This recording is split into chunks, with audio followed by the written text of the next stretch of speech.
Buat teman-temanku yang baru gabung, bisa cek di playlist untuk urutan videonya, dan bisa juga cek di playlist untuk judul barunya. Bab 601, Membuat Lelucon. Namun, saat dia masuk, dia terkejut saat mengetahui bahwa Susin, yang telah terbaring di tempat tidur selama setengah tahun, benar-benar berdiri. Apalagi dia penuh energi, dia tampak seperti sudah pulih sepenuhnya. Susin buru-buru meliriknya, dan tatapannya segera beralih kembali ke Xia Qingchen. Seolah-olah dia takut Xia Qingchen akan menghilang dari pandangannya jika dia berkedip. Dia naik untuk menghentikan Xia Qingchen, wajahnya yang cantik dipenuhi kegembiraan dan rasa terima kasih. Jika kamu pergi seperti ini, bukankah kamu akan menempatkanku dalam situasi di mana aku akan menjadi sasaran ribuan orang? Xia Qingchen telah membantunya. Jika dia tidak menunjukkan rasa terima kasih sama sekali, dia akan membiarkannya pergi begitu saja. Paling tidak, dia akan dikutuk karena tidak berperasaan dan tidak baik hati. Xia Qingchen tersenyum dengan tenang. Aku hanya lewat untuk menemuimu. Ini hanya masalah kecil. Itu tidak layak disebutkan. Semula, semua orang tidak terlalu memikirkan penampilan Song Leiyu. Itu adalah sifat manusia. Namun, saat kata-kata Xia Qingchen keluar, perbedaan antara kedua belah pihak segera ditentukan. Ketika Song Leiyu mendapatkan hantu bodi, ia langsung meminta bantuan dan manfaat. Di sisi lain, 10 manik-manik bodi hantu milik Xia Qingchen semuanya dengan santai disebutkan dengan kata-kata, semudah mengangkat satu jari. Kemurahan hati dan kemurahan hatinya membuat orang mengaguminya. Su Xin dipenuhi dengan emosi. Dia berkata, saya hanya memberi Anda lencana God King karena bakat Anda yang luar biasa. Saya tidak pernah berpikir bahwa karakter Anda akan begitu mengagumkan. Saya benar-benar tidak memberikan lencana God King kepada orang yang salah. Baru pada saat itulah orang-orang di sekitarnya menyadarinya. Dia adalah Xia Qingchen yang mendapatkan lencana God King. Petik 1. Jadi itu dia. Kebetulan sekali. Kerumunan sedang berdiskusi panas. Sejujurnya, ada banyak keluhan di kuil tentang Suxin yang menganugerahkan lencana dewa kepada Xia Qingchen. Dari anggota Aula hingga ketua Aula, mereka semua tidak puas. Bagaimanapun, basis budidaya Xia Qingchen terlalu rendah ketika dia mendapatkan lencana God King. Dia hanya berada di alam astral minor. Banyak jenius peringkat bintang menengah bahkan tidak memiliki kesempatan untuk mendapatkan lencana God King. Tapi sekarang setelah mereka melihat Xia Qingchen dengan mata kepala sendiri, semua orang yang hadir merasa bahwa dia benar-benar pantas mendapatkan reputasinya. Selain hal-hal lain, sikap Xia Qingchen sudah luar biasa. Dia tidak lebih lemah dari orang lain dengan lambang penguasa Dewa Yu Qingyang. Keduanya memiliki kesan seorang ahli. Namun, Xia Qingchen bahkan lebih buruk lagi. Kata-kata dan tindakannya tenang, seperti seorang ahli. Oh, Xia Qingchen bisa merasakan beberapa petunjuk dari kata-kata mereka. Dia tahu bahwa ketika Su Xin memberinya lencana God King, dia pasti mendapat tentangan dari banyak pihak. Apapun yang terjadi, kamu harus memberiku kesempatan untuk menghiburmu. Su Xin tersenyum. Dia berkata, ada istana Aula Dewa sementara di air terjun tebing yang rusak. Saya akan mengadakan jamuan terima kasih di sana. Tolong beri saya kehormatan. Dia mengetahui bahwa itu berada di air terjun klitoris yang rusak. Xia Qingchen tidak menolaknya. Tidak peduli apa, dia harus pergi ke sana. Baiklah, tapi ada urusan pribadi yang harus aku selesaikan setelah jamuan makan. Saya tidak akan tinggal lebih lama lagi. Xia Qingchen berbicara. Saat dia menghitung, Yu Qingyang akan segera tiba. Sudah waktunya untuk mengakhiri dendam di antara mereka. Itu hebat. Mata indah Su Xin berkedip-kedip karena kegembiraan dan dia berkata kepada orang-orang di sekitarnya, saya bisa pulih kali ini berkat bantuan semua orang. Silakan bergabung dengan kami dalam perjamuan. Apa yang dia terima, tentu saja, adalah ledakan sorak-sorai. Hanya lagu Leiyu yang tidak bisa bahagia apapun yang terjadi. Penghargaan yang seharusnya menjadi miliknya sendiri, tetapi sekarang dibagikan secara merata kepada orang lain. Tentu saja, dia tidak mau mengungkapkan isi hatinya, tapi dia sangat antusias. Suxin baru saja sembuh dari penyakit serius dan tidak bisa banyak bergerak. Serahkan urusan menyiapkan jamuan makan padaku. Anda, Su Xin ragu-ragu. Setelah memahami sebab dan akibat, penolakannya terhadap lagu Leiyu berubah menjadi rasa jijik. Dia benar-benar tidak ingin terlalu banyak berinteraksi dengannya. Su Xin, jangan khawatir. Saya akan bertanggung jawab atas semua pengaturan tempat tinggal di istana ini. Saya pasti bisa memuaskan Anda semua, kata lagu Lei Yu. Karena Song Lei Yu mampu dan berpengalaman, dia dipilih oleh utusan berpakaian hitam, Penatua Chow. Dia secara khusus menunjuknya untuk mengatur segala sesuatu di istana. Jika mereka mengadakan jamuan terima kasih di istana, mereka tidak akan bisa menghindari Song Lei Yu. Baiklah, terima kasih atas kerja kerasmu, kata Susin. Rombongan segera mengemasi barang-barang mereka dan sampai di air terjun besar yang jaraknya 100 mil. Sungai yang mengalir deras tiba-tiba jatuh ke jurang maut di bawahnya. Tebing setinggi 1000 kaki itu seolah terpotong oleh air terjun.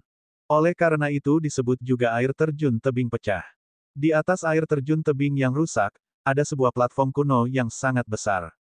Penerbangan Sky Moon diadakan di sana. Di sisi lain peron, ada halaman di dalam hutan. Ini adalah kediaman kekaisaran sementara yang didirikan oleh Balai Langit Bulan Surgawi. Itu hanya akan diaktifkan ketika bulan dan langit berada di langit. Pertama, agar penghuni kuil tetap tinggal. Kedua, menerima tamu dari luar daerah. Suksin, kalian istirahat dulu di taman belakang. Aku akan menyiapkan jamuan makannya, kata lagu Lei Yu. Menyiapkan jamuan makan juga memakan waktu. Dia tidak bisa membiarkan semua orang menunggu, kan? Saya khawatir tidak pantas pergi ke taman belakang, kan? Susin menggelengkan kepalanya dan berkata, lebih baik kalian semua datang ke halaman kecil tempat saya tinggal. Saya akan memberi Anda beberapa petunjuk tentang seni bela diri. Di taman belakang, mungkin ada anggota kuil tingkat tinggi dan tamu terhormat yang hadir kapan saja. Jika mereka bertemu, itu sangat tidak pantas. Lagu Lei Yu tersenyum sedikit. Jangan khawatir, tidak ada petinggi atau tamu terhormat hari ini. Anda bisa masuk tanpa khawatir. Apakah seperti ini? Susin berpikir sejenak sebelum menyetujui. Baiklah, jika ada tamu VIP yang datang, beritahu saya sesegera mungkin dan kami akan berangkat tepat waktu. Tentu saja, Song Lei Yu memberikan ekspresi, jangan khawatir. Susin kemudian melambaikan tangannya, Tuan Muda Xia, taman istanaku adalah tempat yang baik untuk mengolah tubuh dan pikiran seseorang. Ini adalah kesempatan langka. Xia Qingchen tersenyum dan melangkah maju. Mungkin karena dia bingung, tapi Suksin dengan sengaja memperlambat langkahnya dan berjalan berdampingan dengan Xia Qingchen. Xia Qingchen tidak merasa tidak nyaman dengan hal ini. Dengan statusnya, untuk berada di level yang sama dengan Susin, dialah yang seharusnya merasa terhormat. Song Lei Yu melihat mereka berdua berjalan berdampingan, lalu menatap wajah Susin yang tersenyum. Senyuman di wajahnya perlahan memudar. Lebih baik mendapatkan senyuman dari orang luar daripada menyenangkannya ribuan kali. Song Lei Yu merasakan kehilangan yang tak terkatakan. Dia telah berusaha bersikap ramah selama bertahun-tahun, tetapi dia tidak bisa dibandingkan dengan pria yang tiba-tiba muncul. Rasa kekalahan itu luar biasa kuatnya. Dia berbalik dan pergi ke ruang perjamuan untuk menyiapkan perjamuan. Tidak lama setelah dia pergi, dia bertemu dengan seorang lelaki tua kurus berpakaian hitam. Dia menemani seorang wanita parubaya dengan pakaian aneh dengan ekspresi yang menyenangkan. Ekspresi pria tua kurus itu acuh tak acuh saat dia mendengarkan penjelasan lelaki tua kurus itu dengan acuh tak acuh. Lagu Lei Yu terkejut. Siapa wanita parubaya itu? Dia sebenarnya meminta lelaki tua kurus itu untuk menjelaskannya padanya. Penatua berjubah hitam adalah utusan kuil berjubah hitam. Ada lebih dari 30 utusan berjubah hijau di aula langit bulan surgawi. Namun, hanya ada 3 utusan berpakaian hitam. Di atas utusan berjubah hitam itu adalah penguasa istana. Bisa dibayangkan betapa tingginya status utusan berjubah hitam itu. Dia adalah orang yang bisa membuat 2 sekte dewa besar gemetar ketakutan. Pada saat ini, dia benar-benar menurunkan pendiriannya. Benar-benar tidak terbayangkan. Kami memberi hormat kepada Tetua Chow. Song Lei Yu menyembunyikan keterkejutannya dan maju untuk menyambutnya dengan hormat.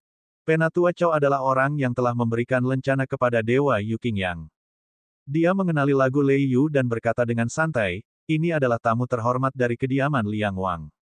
Dia ingin bercocok tanam sendirian di halaman belakang untuk sementara waktu. Bersihkan dan jangan biarkan orang sembarangan mengganggu tamu. Lagu Lei Yu terkejut. Suatu kebetulan, dia baru saja akan menerima pesanan dan pergi ketika dia tiba-tiba ragu-ragu. Setelah berpikir sejenak, dia berkata, di taman, tidak ada orang di sana, jadi kamu bisa pergi tanpa khawatir. Karena Susin tidak menghargai kebaikannya, mengapa dia harus membantunya dengan segala cara? Jika dia sesekali kehilangan bantuannya, mungkin Susin akan tahu bagaimana menghargainya. Dia tahu bahwa perawatannya tidak murah. Bab 602, Pelajaran Santai. Tuanku, Anda boleh masuk untuk berkultivasi. Jika ada kebutuhan, mohon informasikan kepada saya. Penatua Chow tersenyum pada wanita paruh baya itu. Dia memperhatikannya melangkah ke taman. Kemudian, dia melihat ke arah lagu Lei Yu dan berkata dengan tenang, apakah luka Susin Messenger berjubah hijau sudah membaik? Dia sudah pulih sepenuhnya. Sekarang, saya sudah diperintahkan untuk mengadakan jamuan terima kasih, jawab lagu Lei Yu dengan hormat. Terima kasih. Penatua Chow terkejut dan tersenyum, ini terutama untuk berterima kasih, bukan? Petik 1. Senyuman Song Lei Lei menegang. Saya hanyalah salah satu dari mereka, katanya dengan sangat sopan. Bagaimana dia bisa begitu lemah di depan Chow yang lebih tua? Dia hanya bisa memberikan jawaban yang samar-samar. Penatua Chow salah mengira bahwa lagu Lei Yu bersikap rendah hati dan terkekeh, ingatlah untuk memberitahu saya nanti. Pada jamuan terima kasih, saya juga ingin memberi Susin Qinyi beberapa hadiah. Mata tuanya berkedip-kedip dengan cahaya terang. Ya, lagu Lei Lei terkejut. Perjamuan terima kasih tidak ada hubungannya dengan dia, jadi apa yang dia lakukan di sini? Selain itu, hubungan antara Chow yang lebih tua dan Susin Messenger berjubah hijau tidak terlalu harmonis. Ini karena utusan Susin berjubah hijau adalah orang yang memiliki peluang tertinggi untuk menembus belenggu dan menjadi utusan berjubah hitam. Itu adalah ancaman bagi Chow yang lebih tua. Namun, dengan status Chow yang lebih tua, siapa yang bisa menghentikannya jika dia ingin berpartisipasi? Pada saat yang sama, di taman, kelompok Xia Qingchen tiba. Benar saja, ki spiritual di sini sangat padat dan telah berubah menjadi kabut, tertinggal di sekitarnya. Itu seperti negeri dongeng. Lingkungannya memang bagus. Sulit didapat di Sky Moon Ridge. Susin membawa mereka ke Taman Peony dan berkata sambil tersenyum tipis, sebelum jamuan terima kasih, jika Anda memiliki pertanyaan tentang seni bela diri, Anda dapat bertanya kepada saya. Dia memiliki niat untuk menggunakan identitasnya sebagai utusan berjubah hijau untuk membimbing mereka dalam budidaya mereka. Anggota Aula sangat gembira. Utusan berjubah hijau itu memiliki status bangsawan, dan tidak mungkin dia memberikan petunjuk kepada anggota istana. Terlebih lagi, Susin adalah utusan berjubah hijau terkuat. Xia Qingchen hanya bisa menolak dengan sopan. Aku akan berjalan-jalan.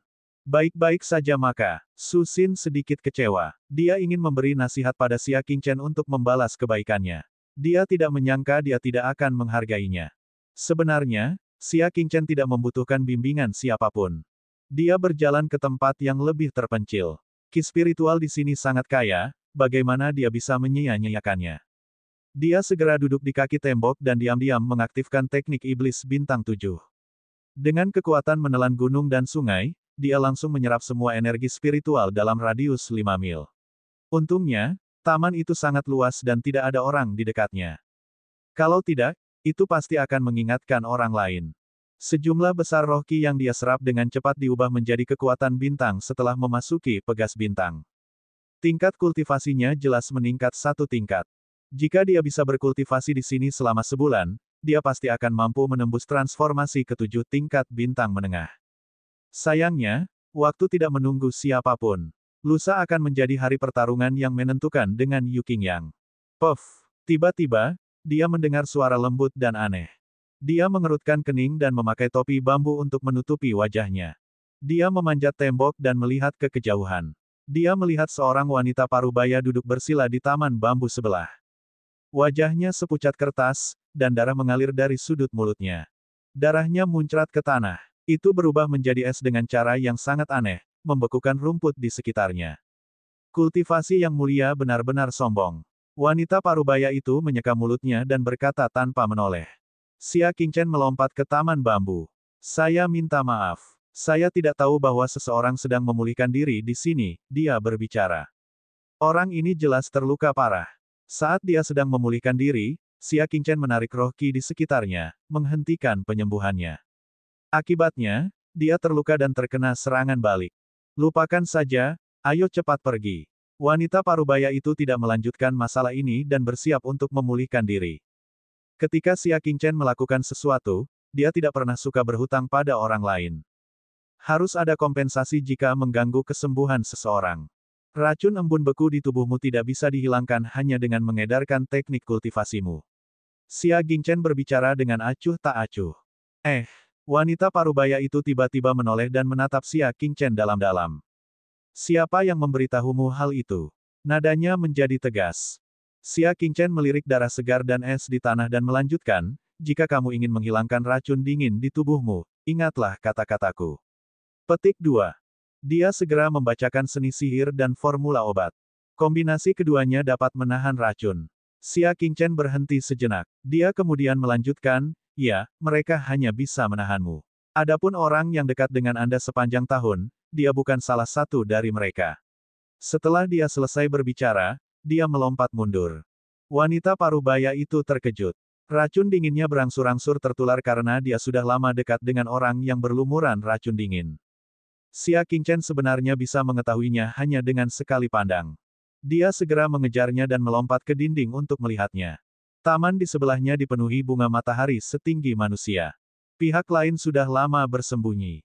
Wanita parubaya itu kembali dan dengan ragu mencoba teknik yang ditinggalkan pihak lain. Namun, setelah upaya ini, dia terkejut saat mengetahui hal itu. Racun dingin yang telah menjerat tubuhnya selama lebih dari 10 tahun telah dipaksa keluar. Selama bertahun-tahun, dia dan orang itu telah mencoba berbagai metode, tetapi tidak ada satupun yang seefektif metode ini. Dan inilah hasilnya tanpa resep dokter. Siapa dia? Mungkinkah itu seseorang dari Aula Surgawi?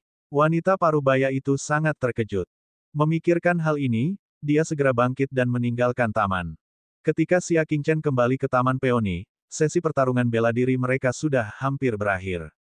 Tuan Muda Xia, apakah Anda memiliki pertanyaan yang perlu saya jawab? Su Xin berkata dengan enggan. Xia Qingchen tersenyum dan menggelengkan kepalanya. Tidak, namun, saya mengetahui metode yang memungkinkan Anda dengan cepat memulihkan 20% dari kultivasi Anda yang telah hilang. Su Xin tertegun dan berkata dengan tidak percaya, apakah Anda mencoba menghibur saya, Tuan Xia? Bagaimana bisa begitu mudah memulihkan budidaya yang hilang? Xia Qingchen tersenyum, jika Anda percaya kepada saya bisa mencobanya. Bagaimana? Su Xin mengedipkan matanya. Berdiri di sana dan jangan bergerak, Xia Qingchen datang ke hadapannya dan meletakkan jarinya di tenggorokannya. Kemudian, dengan kekuatan bintang, ia melompat dengan disiplin. Segera setelah, jari-jarinya meluncur turun dari tenggorokannya dan melewati bagian tengah dadanya.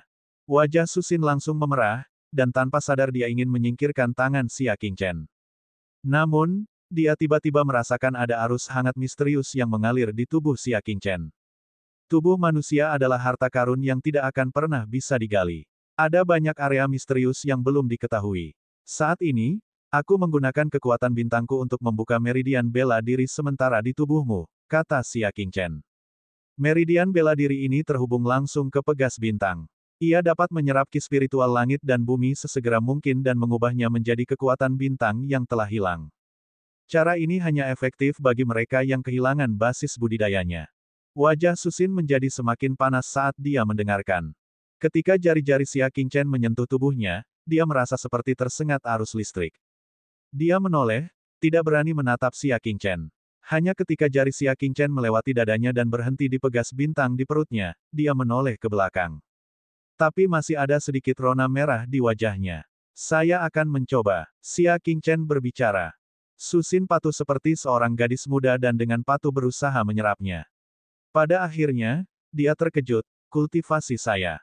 Dia telah menggunakan meridian bela diri sementara untuk menyerap ki spiritual, dan sebagian besar telah diubah menjadi kekuatan bintang, yang menutupi kurangnya kultivasinya. Jika ini terus berlanjut, paling lama dalam 3 bulan dia akan bisa pulih sepenuhnya.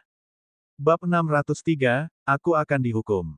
Ayo cepat. Meridian bela diri sementara hanya bisa bertahan paling lama 3 bulan. Xia Qingchen mengingatkan. Su Xin menganggukkan kepalanya sebagai rasa terima kasih. Selain merasa terkejut, dia hanya ingin memeluk Xia Qingchen erat-erat. Dia terlalu bahagia. Kaca, tidak jauh. Terdengar suara dahan patah. Siapa? Mata Su Xin bersinar seperti kilat saat dia berteriak. Seseorang berdiri dari semak. Itu adalah lagu Lei Yu. Dia tidak sengaja mematahkan dahan. Dia baru saja menyaksikan pemandangan yang sulit dipercaya. Su Xin sebenarnya mentoleransi seorang pria yang menyentuh seluruh tubuhnya. Yang lebih sulit dipercaya lagi adalah wajah Susin dipenuhi dengan kegembiraan. Selama 5 tahun dia mengenal Susin, dia belum pernah melihatnya tersenyum seperti itu. Dia bahkan tidak memimpikannya. Dewi di dalam hatinya sebenarnya sedang mengalami momen kejutan. Lagu Leiyu. Susin mengerutkan kening dan senyuman di wajahnya menghilang. Song Leiyu menghapus ketidakbahagiaan di wajahnya dan tersenyum, jamuan terima kasih telah disiapkan. Saya datang untuk memberitahu semua orang agar bergabung dalam perjamuan, tetapi saya melihat Anda semua sedang berkultivasi, jadi saya tidak mengganggu Anda. Kalau begitu, kenapa kamu jongkok di tanah dan bersembunyi? Terima kasih atas masalahnya. Su Xin tersenyum. Dia berbalik menghadap Xia Qingchen dan berbicara dengan penuh emosi. Tuan Muda Xia, tolong. Xia Qingchen tidak menolak tanggung jawabnya. Di bawah pimpinan Su Xin, mereka keluar dari taman. Song Leilei mengikuti di belakang. Simpul di hatinya sulit untuk diselesaikan. Alasan mengapa dia datang lebih awal sebenarnya adalah untuk mengamati situasi secara diam-diam setelah mereka dipersulit oleh tamu terhormat itu. Jika peluangnya tepat, dia masih bisa keluar dan membantu mereka. Hanya dengan cara inilah kemampuannya dapat ditampilkan. Namun pada akhirnya, bukan saja tamu kehormatan itu tidak muncul, tapi dia juga melihat sesuatu yang tidak bisa dia terima. Sekelompok orang sedang berjalan. Saat mereka hendak mencapai pintu keluar, Penatua Chow, bersama dengan wanita parubaya, telah mengirimkan sejumlah besar anggota balai istana untuk memblokir pintu keluar. Selanjutnya, mereka mengepung seluruh taman belakang. Tidak ada yang diizinkan masuk atau keluar. Ekspresi Elder Chow gelap dan sangat tegas. Lagu Leiyu sangat gembira. Inilah hujan yang tepat waktu. Saatnya menunjukkan kemampuannya. Namun, sekarang bukanlah waktu yang tepat. Nilainya yang tak tergantikan tidak dapat ditampilkan kecuali pada saat kritis. Susin melihat bahwa Chow tua datang dengan niat buruk dan tidak bisa tidak menjadi serius. Penatua Chow, apa yang kamu lakukan? Penatua Chow menegurnya dengan wajah besi, siapa yang mengizinkanmu memasuki taman belakang tanpa izin? Susin merasa situasinya tidak baik. Dia berkata, kami tidak tahu bahwa halaman belakang telah disegel. Kami tidak sengaja menerobos masuk. Mohon maafkan kami, tetua. Chow, bolehkah aku menerobos masuk tanpa sengaja? Taman belakang adalah tempat para pejabat tinggi dan tamu-tamu terhormat, tegur sesepuh Chow dengan wajah tegas, kapan giliranmu untuk masuk? Petik 2. Susin tidak mampu membela diri. Dia menghela nafas dalam hati. Jika dia tahu ini akan terjadi, dia tidak akan mendengarkan rekomendasi lagu Leiyu dan datang ke taman. Tapi sekarang, dia dimarahi oleh tetua Chow. Siapa dia? Kamu bahkan bukan dari aula surgawi kami, namun kamu membawanya ke taman belakang. Ketika Penatua Chow memperhatikan Xia Qingchen, ekspresinya menjadi lebih parah. Bagaimana Susin bisa membiarkan Xia Qingchen menderita? Dia segera berkata, ini Tuan Muda Xia, temanku. Teman bisa dibawa ke taman belakang istana. Penatua Chow menegurnya dengan tegas. Dia sangat marah. Baru saja, wanita parubaya itu bergegas kembali dan memintanya untuk meminjamkan orang-orangnya. Pasalnya, dia pernah bertemu dengan orang misterius saat dia sedang bercocok tanam di taman. Dia harus mencari pihak lain sekarang. Bagaimana mungkin Penatua Chow tidak marah? Dia tidak mampu menyinggung tamu terhormat di depannya ini. Dia menatap Xia Qingchen dan memarahinya tanpa ampun, istana sementara aula surgawi tidak menerima orang luar. Segera pergi. Dia sebenarnya telah mengusir Xia Qingchen. Susin sangat cemas. Xia Qingchen dengan enggan setuju untuk datang ke kuil dan berpartisipasi dalam jamuan terima kasih setelah dia berulang kali memintanya. Sekarang lihat, dia tidak menghadiri jamuan makan dan bahkan diusir. Di manakah wajah Xia Qingchen? Bagaimana mungkin dia tidak marah? Penatua Chow, kamu boleh menghukumku jika kamu tidak bahagia, tetapi kamu tidak boleh bersikap kasar kepada teman-temanku. Kata Susin.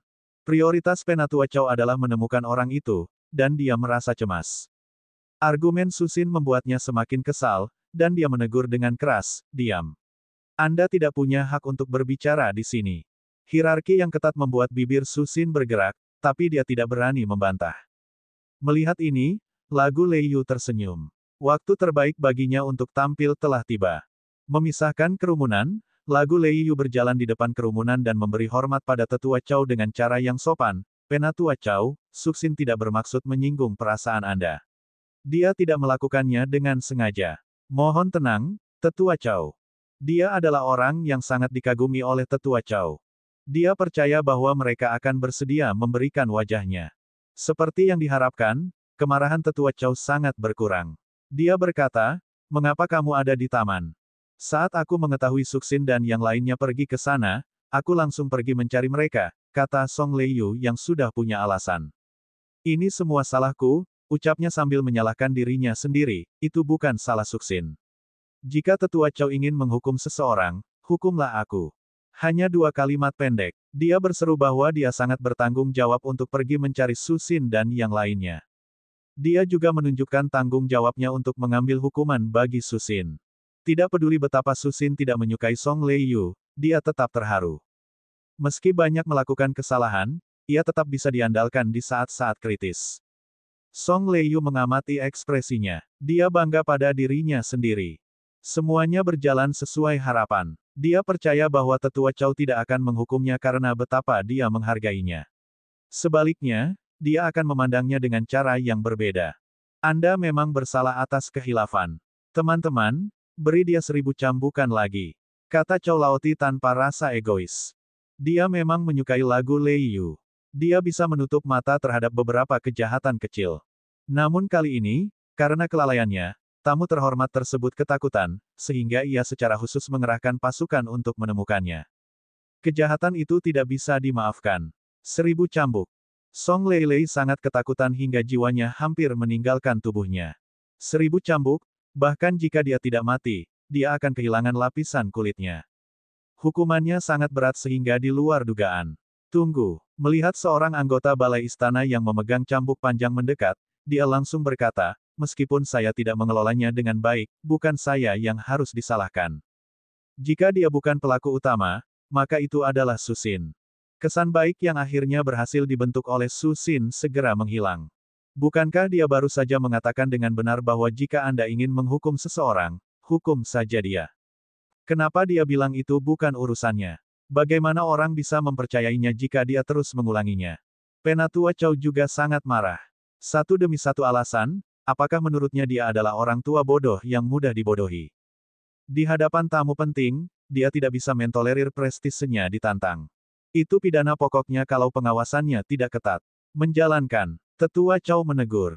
Saat anggota aula hendak bergerak, wanita parubaya itu akhirnya berbicara, berhenti. Penatua Chow melambaikan tangannya untuk menghentikan anggota aula dan berkata, apa maksudmu, tuanku? Saya tidak punya niat buruk dalam mengirim orang, tapi saya ingin menemukan dewa itu, wanita parubaya itu mengatakan yang sebenarnya. Mendengar ini, semua orang kaget. Bahkan wanita parubaya itu memanggil pihak lain dengan sebutan, Tuan. Eksistensi macam apa itu? Dia mengamati kerumunan dengan matanya yang tajam. Alasan kenapa dia diam tadi adalah untuk mengamati ekspresi mereka. Dia ingin memastikan apakah orang misterius itu termasuk dalam kelompok Suxin. Bab 604, Pertempuran Seni. Penatua Chow bingung. Dia mengira wanita parubaya itu merasa terganggu dan marah. Pak, apa ciri-ciri orang yang Anda sebutkan? Penatua Chow menjadi bersemangat. Wanita parubaya itu menggelengkan kepalanya dan menghela nafas, orang ini sangat berhati-hati. Dia memakai topi bambu dan sengaja menekan suaranya. Kalau tidak salah, dia bahkan sudah mengganti bajunya. Matanya berkedip. Akan sulit menemukannya. Penatua Chow memahami maksud wanita parubaya itu. Kemungkinan besar dia bersembunyi di antara Suxin dan yang lainnya. Apakah hanya mereka yang ada di taman belakang? Wanita parubaya itu bertanya. Dia secara alami merasa bahwa ini adalah orang yang mendominasi yang dengan santai menyebutkan solusi racun es dan mengembangkan teknik budidaya yang kejam. 9 dari 10 di antaranya adalah lansia. Suxin dan yang lainnya masih terlalu muda dan tidak cocok dengan identitas orang misterius itu. Penatua Chow memerintahkan anak buahnya untuk mencari dari luar ke dalam. Pada akhirnya, dia tidak menemukan apapun. Hanya Suxin dan yang lainnya yang ada di taman belakang. Dia mungkin sudah pergi, kata wanita parubaya itu dengan menyesal. Aku merindukannya. Dia sangat menyesal. Mengapa kamu tidak meninggalkannya saat itu? Sekarang ada begitu banyak orang, di mana kamu bisa menemukannya. Lupakan saja, aku harus merepotkan Penatua Chow untuk perjalanan ini. Wanita parubaya itu menangkupkan tinjunya ke Chow yang lebih tua dan menyerah. Dia tidak sabar untuk kembali dan mencoba resep Xia Qingchen. Penatua Chow kecewa. Dia ingin membantu wanita paruh baya itu. Melihat kepergiannya, Tetua Chow melambaikan tangannya agar Song Leiyu berdiri. Ekspresinya melembut dan dia berkata, kesalahan serupa tidak dapat dilakukan lagi. Pada akhirnya, dia masih bias terhadap lagu Leiyu. Dia dengan santainya mengabaikan masalah itu. Aku berjanji tidak akan melakukannya lagi. Kata lagu Leiyu. Penatua Chow mengangguk, lalu menoleh ke Su Xin dan yang lainnya. Anda mengadakan jamuan makan untuk berterima kasih kepada saya, bukan? Orang tua ini juga ingin berterima kasih kepada pejabat yang berjasa. Dia memandang lagu Leiyu sambil tersenyum. Jelas, dia salah mengira lagu Leiyu sebagai pahlawan hebat. Su Xin sangat enggan. Dia berterima kasih kepada Xia Qingchen dan yang lainnya, tapi apa yang dilakukan Tetua Chow di sini? Namun, dia tidak bisa menolak permintaan utusan berpakaian hitam itu. Terima kasih banyak atas kehormatan Chow yang lama. Rombongan berangkat ke ruang perjamuan. Xia Qingchen berdiri di tempatnya semula dan tidak bergerak satu langkah pun. Saya tidak akan menghadiri jamuan makan. Selamat tinggal. Penatua Chow dan Song Leiyu, dua potong kotoran tikus, sedang dalam suasana hati yang buruk. Penatua Chow baru memperhatikan Xia Qingchen setelah mendengar ini. Setidaknya kamu memiliki kesadaran diri. Ini adalah jamuan penghargaan Aula Surgawi. Mengapa orang luar bergabung? Dia mendengus. Saat dia mengatakan itu, Su Xin tidak tahan lagi dan berkata dengan acuh tak acuh, sejak Tuan Muda Xia pergi, tidak perlu mengadakan jamuan terima kasih. Itu dibatalkan. Dia terutama ingin berterima kasih kepada Xia Qingchen. Pada akhirnya, dia diusir sebagai orang luar. Apa gunanya mengadakan jamuan penghargaan? Apakah dia seharusnya berterima kasih pada Tetua Chow? Bagaimana apanya? Penatua Chow mengerutkan kening karena tidak senang. Apakah dia sengaja mempermalukannya? Satu-satunya alasan saya bisa bertahan adalah berkat penyelamatan Guru Xia. Jika dia diusir, kepada siapa saya harus berterima kasih? Su Xin berkata dengan singkat dan tajam. Alis Penatua Chow berkerut lebih dalam. Lagu Leiyu, bukankah kamu yang menemukan hantu bodi? Bagaimana semuanya bisa sampai ke pihak luar? Song Leiyu pun mengungkapkan kebingungannya. Tidak peduli seberapa besar dia menghormati Su Xin, dia tidak bisa mentolerir upayanya untuk dihapuskan sepenuhnya. Saya memang orang yang menemukan hantu bodi. Saya tidak mengerti mengapa utusan hijau Su Xin menolak saya, kata lagu Leiyu dengan serius. Penatua Chow tahu apa yang sedang terjadi, dan dia berkata dengan nada mencela, Su Xin, meskipun Anda adalah utusan berjubah hijau, Anda tidak dapat mengabaikan kontribusi anggota Balai Istana. Apakah menurut Anda hanya karena utusan berjubah hijau itu berstatus tinggi, dia sangat mengesankan. Dia penuh dengan kata-kata kasar. Dia mengkritik Su Xin karena tidak berguna. Su Xin berkata dengan tenang, sebenarnya, Tuan Muda Xia memberiku 10 manik-manik hantu bodi untuk pulih sepenuhnya dari luka-lukaku. Song Leiyu hanya memberiku 1 manik. Bukannya mengurangi lukaku, malah menambah lukaku. Selanjutnya, dalam arti tertentu, hantu bodi Song Leiyu juga diperoleh oleh Tuan Muda Xia. Saat itu, Song Leiyu sedang berada di luar tenda dan tidak mengetahui apa yang terjadi setelah itu. Ketika dia mendengar kata-kata itu, dia langsung merasa marah. Hantu bodi yang dia petik setelah mengalami bahaya benar-benar menjadi penghargaan Xia Qingchen. Apakah masih ada keadilan? Tentu saja, dia tidak menunjukkan emosinya di wajahnya dan tidak menunjukkannya. Saya tahu bahwa messenger Su Xin berjubah hijau tidak pernah menyukai saya. Jika Anda benar-benar ingin meremehkan saya tidak bisa berkata apa-apa. Dia menertawakan dirinya sendiri. Kata-katanya menyedihkan. Mereka yang tidak mengetahuinya akan mengira bahwa Song Leiyu telah menderita kesedihan yang sangat besar. Penatua Chow adalah salah satunya.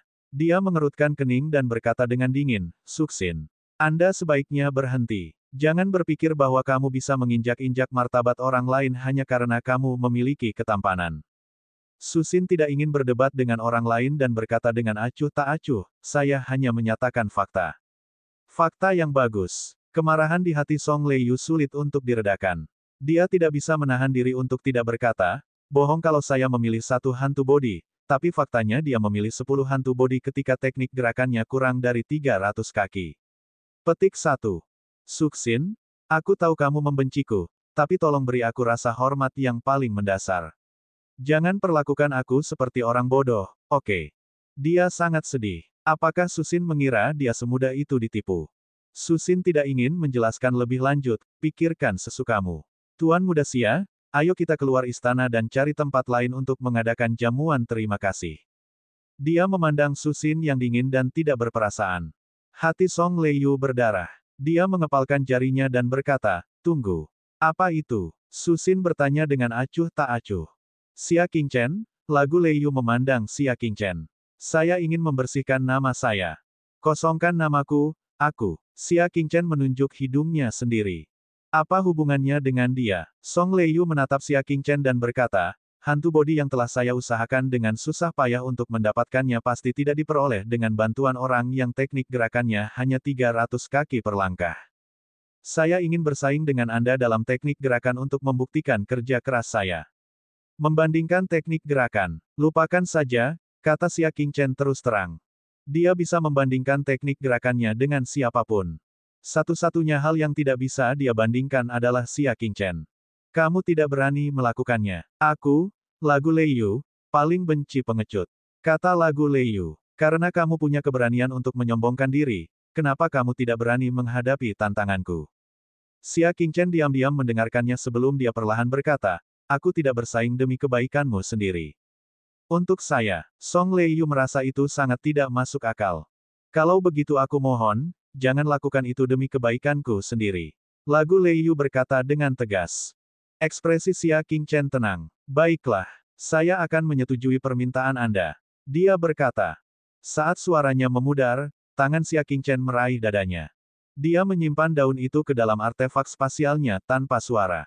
Semua beban di tubuhnya terangkat. Song Leiyu akhirnya tersenyum dan berkata, selain itu, aku mohon padamu, jangan kalah terlalu buruk. Xia Qingchen berbicara dengan acuh tak acuh, kamu berbicara terlalu banyak omong kosong. Bersaing dalam hal apa? Berbicara. Jangan buang waktuku. Hehe. Song Leiyu tersenyum acuh tak acuh, ada pertarungan sastra untuk teknik gerakan, dan ada juga pertarungan bela diri. Xia Qingchen mengerutkan alisnya. Dia sudah merasa tidak sabar. Dan lagu Leiyu masih terus mengoceh sambil menjelaskan, pertarungan sastra yang disebut adalah untuk melihat siapa yang dapat mencapai target terlebih dahulu. Yang disebut kompetisi pencak silat adalah melihat siapa yang bisa menyerang lawan terlebih dahulu. Apakah Anda memilih kompetisi sastra atau kompetisi seni bela diri? Dia sangat berharap Xia Qingchen akan memilih untuk bertarung. Dengan begitu, dia bisa menamparkan Xia Qingchen dengan keras. Suara jernih itu akan memberi tahu Susin. Dia sangat salah, begitu buta melihat orang. Bab 605, apakah kamu masih percaya padaku? Kasihan. Xia Qingchen pasti akan memilih pertarungan sastra. Dengan teknik gerakan menyedihkan 300 kaki per langkah, bagaimana dia berani datang ke turnamen seni bela diri? Kecuali dia idiot. Ini adalah pertama kalinya Xia Qingchen mendengar tentang teknik gerakan dan seni bela diri. Memahami niatnya, dia menggelengkan kepalanya, kenapa kamu harus begitu kejam? Kenapa kamu tidak meninggalkan jalan keluar untuk dirimu sendiri? Petik 1. Jika mereka bertarung, itu hanya akan menyebabkan Song Leiyu kehilangan martabatnya yang terakhir. Song Leiyu tidak mengerti kata-kata Xia Qingchen. Dia juga tidak ingin mendengarnya. Saya akan memberi Anda kesempatan untuk memilih. Apakah Anda ingin bertarung di bidang seni atau seni bela diri? Lagu Leiyu tanpa ekspresi. Dia sudah bisa melihat pilihan Xia Qingchen. Ini pasti akan menjadi pertarungan sastra. Namun, satu-satunya tanggapan yang dia dapatkan adalah menghilangnya Xia Qingchen secara tiba-tiba. Meskipun itu tidak berlebihan seperti menghilang begitu saja. Namun, sekilas, matanya hanya bisa menangkap bayangan gelap. Dia sedikit bingung. Sampai dia dipukul di pipi. Suara tamparan yang tajam bergema di sekeliling dan jatuh ke telinga semua orang. Hal ini juga menyebabkan lingkungan yang agak terburu-buru menjadi sunyi. Bahkan Susin, yang berada pada tahap akhir tingkat astral utama, tertegun saat dia menatap Song Leiyu dan bekas telapak tangan merah cerah di wajahnya. Baru saja, Tuan Muda Nia. Liang Mengjing bergumam tak percaya. Itu terlalu cepat. Itu sangat cepat sehingga dia bahkan tidak bisa memahami bagaimana Xia Qingchen akan bergerak. Tatapan semua orang beralih ke Xia Qingchen. Namun, dia terkejut ketika mengetahui bahwa Xia Qingchen masih berdiri di tempat aslinya. Jika bukan karena fakta bahwa tubuh Xia Qingchen telah membeku di tempatnya saat dia menamparkan pihak lain, memungkinkan mereka untuk melihatnya dengan jelas. Jika tidak, orang akan curiga bahwa Xia Qingchen tidak pernah meninggalkan tempat aslinya. Song Leiyu berjuang untuk waktu yang lama. Dia bahkan tidak percaya kalau tamparan keras itu datang dari wajahnya sendiri. Hanya ketika dia menyentuhnya, rasa sakit yang membakar menariknya kembali ke dunia nyata. Dia sangat terkejut dan berkata, "Kamu, artefak nirwana macam apa yang kamu gunakan?" Jika dia hanya mengandalkan teknik gerakannya, bukankah teknik gerakan Xia Qingchen akan mencapai 1.200 kaki dalam satu langkah? Dia bahkan berhasil menyusul Susin, seorang ahli astral terkemuka. Apakah itu mungkin? Susin berkata dengan kecewa, "Jangan meragukan orang lain jika kamu tidak bisa melakukannya sendiri." Tidak perlu diragukan lagi bahwa Tuan Muda Xia menggunakan teknik gerakan aslinya. Menjadi lebih kuat dari diri sendiri berarti curang. Gagasan seperti itu sungguh mengecewakan.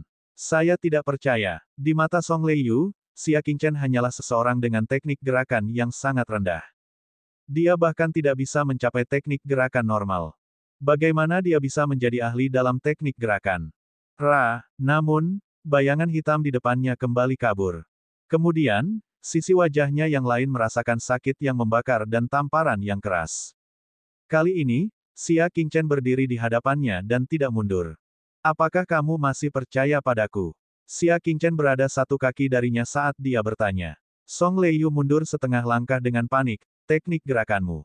Xia Qingchen berbicara dengan acuh tak acuh, "Sepertinya kamu percaya padaku. Kalau begitu, mari kita berhenti di sini. Jangan terlalu berisik." Setelah mengatakan ini, dia berbalik dan berjalan keluar istana. Song Leiyu dibiarkan berdiri di tempat. Wajahnya terbakar, bukan karena tamparan itu, tapi karena terlalu malu untuk memperlihatkan wajahnya.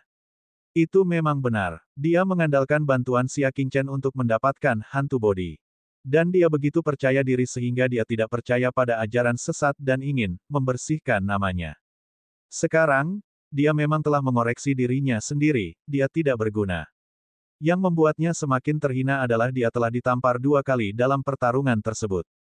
Semuanya seperti yang dikatakan Xia Qingchen. Sejak awal, penolakan Xia Qingchen terhadap kompetisi ini adalah demi kebaikannya sendiri. Dan dia tidak mengetahui hidup dan mati, dan bahkan memilih jalur seni bela diri untuk dirinya sendiri. Dari sekarang, bagaimana dia bisa memamerkan gelarnya sebagai anggota Aula nomor 1? Setelah kembali ke kuil, apa pendapat sesama manusia tentang dirinya? Memikirkan hal ini, dia kehilangan keseimbangan. Menatap pandangan belakang Xia Qingchen yang benar-benar tak berdaya, sebuah pikiran gelap muncul di hatinya. Jika dia membalas kedua tamparan itu, mungkin semuanya bisa diselesaikan dengan mudah. Ya, hanya kekuatan yang bisa mengembalikan martabat. Meskipun teknik gerakannya lebih rendah dari yang lain, kekuatan keseluruhannya jauh lebih tinggi daripada Xia Qingchen. Sebagai anggota kuil nomor 1, kekuatannya tidak kalah dengan salah satu dari 60 jenius teratas di papan universal. Dia berjuang sejenak. Dia tiba-tiba mengeluarkan pedang nirvana dan menusukkannya ke punggung Xia Qingchen. "Kenapa kita tidak bertengkar sungguhan?" Itu adalah pertarungan keseluruhan yang mencakup teknik gerakan. Susin merasakannya dan menegur, "Kamu berani. Tuan Muda Xia, hati-hati." Liang Mengjing berteriak. Tidak ada yang menyangka bahwa lagu Lei Yu akan melancarkan serangan diam-diam dari belakang. Mereka terlalu jauh dan tidak bisa menyelamatkannya tepat waktu. Faktanya, Xia Qingchen mungkin tidak punya waktu untuk bereaksi. Karena ketika suara mereka sampai ke telinga Xia Qingchen, bilah tajam pedang ganda Song Leiyu telah mencapai punggung Xia Qingchen. Dia hanya membutuhkan satu serangan untuk membuat Xia Qingchen lumpuh. Penatua Chou adalah satu-satunya yang bisa menghentikannya. Tapi dia tidak melakukannya. Sebaliknya, dia diam-diam menyaksikan situasi berkembang. Dia diam-diam setuju bahwa Song Leiyu sedang memberi pelajaran pada Xia Qingchen dan memulihkan martabat kuil. Namun, di tengah jeritan, bilah tajam Song Leiyu dipasang 3 kaki dari punggung Xia Qingchen. Aliran udara yang tidak terlihat dengan mata telanjang berputar dengan cepat. Gesekan antara kedua pedang menciptakan serangkaian percikan api. Song Leiyu menggunakan semua kekuatan bintangnya, tapi dia masih tidak bisa menusuk pisau tajam itu melalui aliran udara. Xia Qingchen meletakkan tangannya di belakang punggungnya. Dia bahkan tidak menoleh. Baginya, Song Leiyu hanyalah seekor semut di lautan luas. Tidak ada gunanya menghadapinya secara langsung. Terlalu lemah. Bahkan jika aku membiarkanmu menyergapku, kamu tidak dapat melakukan apapun padaku. Xia Qingchen menghela nafas pelan. Dia tidak pernah memiliki kebiasaan menunjukkan punggungnya kepada musuh. Kecuali musuhnya terlalu lemah. Itu tidak layak untuk disebutkan. Ayo kembali ke aula surgawi dan terus berkultivasi. Xia Qingchen maju selangkah. Udara di sekelilingnya meledak dengan dia sebagai pusatnya. Song Leiyu terpesona di tempat bersama dengan kedua pedangnya. Kedua pedang itu patah. Dia juga mematahkan pelindung tulangnya, dan darah muncrat dari mulutnya. Liang Mengjing dan anggota balai istana lainnya semuanya menarik napas dingin. Tingkat budidaya Song Leiyu telah mencapai transformasi ke-8 dari tingkat bintang menengah. Dia langsung terlempar dan terluka parah. Jika Xia Qingchen bersedia, membunuh Song Leiyu semudah menyembelih seekor anjing. Su Xin juga sangat terkejut, tapi yang terjadi selanjutnya adalah kegembiraan yang tak ada habisnya. Peningkatan kekuatan Xia Qingchen adalah sesuatu yang tidak pernah dia bayangkan, bahkan dalam mimpinya sekalipun. Dalam waktu kurang dari 1 tahun, dia telah mencapai tahap akhir level bintang menengah dari level bintang minor. Jika dia diberi waktu 1 tahun lagi, bukankah itu berarti? Su Xin bahkan tidak berani membayangkan level apa yang akan dicapai Xia Qingchen setelah setengah tahun. Dia bahagia. Tentu saja, ada orang yang tidak bahagia. Anak muda, bukankah kamu terlalu kejam? Kata tetua Chao dengan suara yang dalam. Xia Qingchen bahkan tidak menoleh. Apa yang akan kamu lakukan padaku? Seorang utusan berpakaian hitam belaka. Apakah dia takut? Wajah Penatua Chao menunjukkan sedikit ketakutan. Mustahil bagi seorang pemuda dengan kekuatan mengerikan seperti itu untuk tidak memiliki seorang ahli yang membimbingnya dari belakang. Bahkan jika dia diberi kesempatan, dia tidak akan berani melakukan apapun pada Xia Qingchen. Skill Song Lei tidak sebaik lawannya, dan dia melancarkan serangan diam-diam terlebih dahulu. Kali ini, saya akan melepaskannya, tetapi lain kali tidak akan ada lagi. Lebih tua. Chao menghela napas. Mata tuanya berkedip-kedip. Su Xin menghela nafas pada dirinya sendiri. Di dunia ini, kekuatan menentukan segalanya. Jika orang biasa berbicara dengan Penatua Chao seperti itu, dia akan ditampar sampai mati. Hanya Xia Qingchen. Kekuatannya menantang surga dan menyebabkan Chao menjadi khawatir. Bukan hanya tidak berani melanjutkan persoalan tersebut, bahkan ia berinisiatif untuk mereduksi persoalan besar menjadi persoalan kecil. Namun, utusan berjubah hitam itu bukanlah satu-satunya pejabat tinggi di istana. Kemungkinan besar ketua aula juga datang. Xia Qingchen tidak seharusnya tinggal lebih lama lagi. Tuan Muda Xia, saya akan mengirim Anda keluar. Su Xin berkata sambil tersenyum. Tunggu, utusan Su Xin, saya punya hadiah untuk Anda, kata tetua Chao dengan suara yang dalam. Awalnya, dia ingin memberikannya di jamuan makan. Perjamuannya dibatalkan, jadi dia hanya bisa menyerahkannya padanya sekarang. Hadiah. Su Xin Messenger berjubah hijau tidak menganggap itu sesuatu yang baik. Tolong bicara. Dia sabar. Utusan berjubah hitam mengeluarkan selembar kertas putih biasa dan melemparkannya ke Su Xin utusan berjubah hijau. Bab 606, Anakku. Yang terakhir mengambilnya dan membukanya dengan curiga. Setelah membacanya, mata indahnya melebar dan tubuhnya gemetar karena marah. Kekacauan. Kamu keterlaluan. Ini adalah keputusan ketua balai. Saya hanya memberikan pendapat saya, kata Chao Yan dengan tangan tersembunyi di lengan bajunya. Di kertas putih, itu adalah permintaan instruksi Chao Yan. Saya meminta izin kepada penguasa istana untuk mengambil kembali lencana Raja Dewa yang diberikan oleh utusan Su Xin berjubah hijau.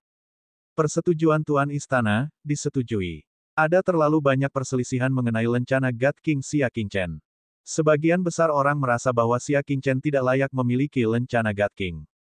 Setelah permintaan berulang kali dari utusan berjubah hitam, Ketua Aula akhirnya setuju untuk mengambil kembali lencana Raja Dewa. Chao Yan memasang senyum palsu. Aku akan memberimu 10 hari. Anda harus menemukan Xia Qingchen dan meminta lencana God King-nya kembali. Katakan padanya bahwa dia tidak layak mendapatkan lencana God King. Petik 2. Jika itu terjadi di masa lalu, Su Xin mungkin akan gugup. Kalau begitu, Penatua Chao, menurutmu kekuatan seperti apa yang layak untuk mendapatkan lencana Raja Surgawi? Dia bertanya dengan tenang. Tentu saja itu Yu Qingyang, lencana God King yang saya berikan secara pribadi kepadanya. Chao Yan menjawab tanpa ragu-ragu. Dia berhenti. Dia kemudian menoleh ke Xia Qingchen. Budidaya pemuda di depannya benar-benar menakutkan. Dia mungkin bahkan lebih kuat dari Yu Qingyang sebesar 30%. Kualifikasinya sudah pasti memadai dan tidak diragukan lagi. Susin tersenyum dan berkata, benarkah? Maka Anda benar-benar kontradiktif. Suatu saat, dia berkata bahwa Xia Qingchen tidak layak mendapatkan lencana God King. Saat berikutnya, dia berkata bahwa dia memenuhi syarat. Chaoyan tercengang. Xia Qingchen memang tidak layak. Pemuda bermarga Xia di depannya itu memang mumpuni. Tunggu sebentar, nama keluarganya juga Xia. Dia Xia Qingchen. Chaoyan terkejut. Susin berkata sambil setengah tersenyum. Dia sangat senang dengan hilangnya kendali diri Chaoyan. Mustahil. Apa basis budidaya Xia Qingchen? Chaoyan telah memperhatikan Xia Qingchen sebelumnya. Sebulan yang lalu, dia nyaris tidak berhasil mengalahkan Yuan Taiji. Meskipun dia tidak buruk, dibandingkan dengan pemuda di depannya, ada perbedaan besar. Ekspresi Xia Qingchen tenang saat dia mengeluarkan lencana God King. Melihat patung Dewa Es, dia mengungkapkan sedikit ketidakberdayaan dan melemparkannya ke Chaoyan. Ini adalah sesuatu yang hanya kalian yang hargai. Aku akan mengembalikannya padamu. Ekspresi Susin berubah dan dia dengan cepat bertanya, mengapa kamu mengembalikannya? Selama aku memberitahu Ketua Ola, kamu bisa menyimpannya. Lencana God King. Sungguh suatu kehormatan besar. Xia Qingchen bahkan tidak menoleh dan melambaikan tangannya.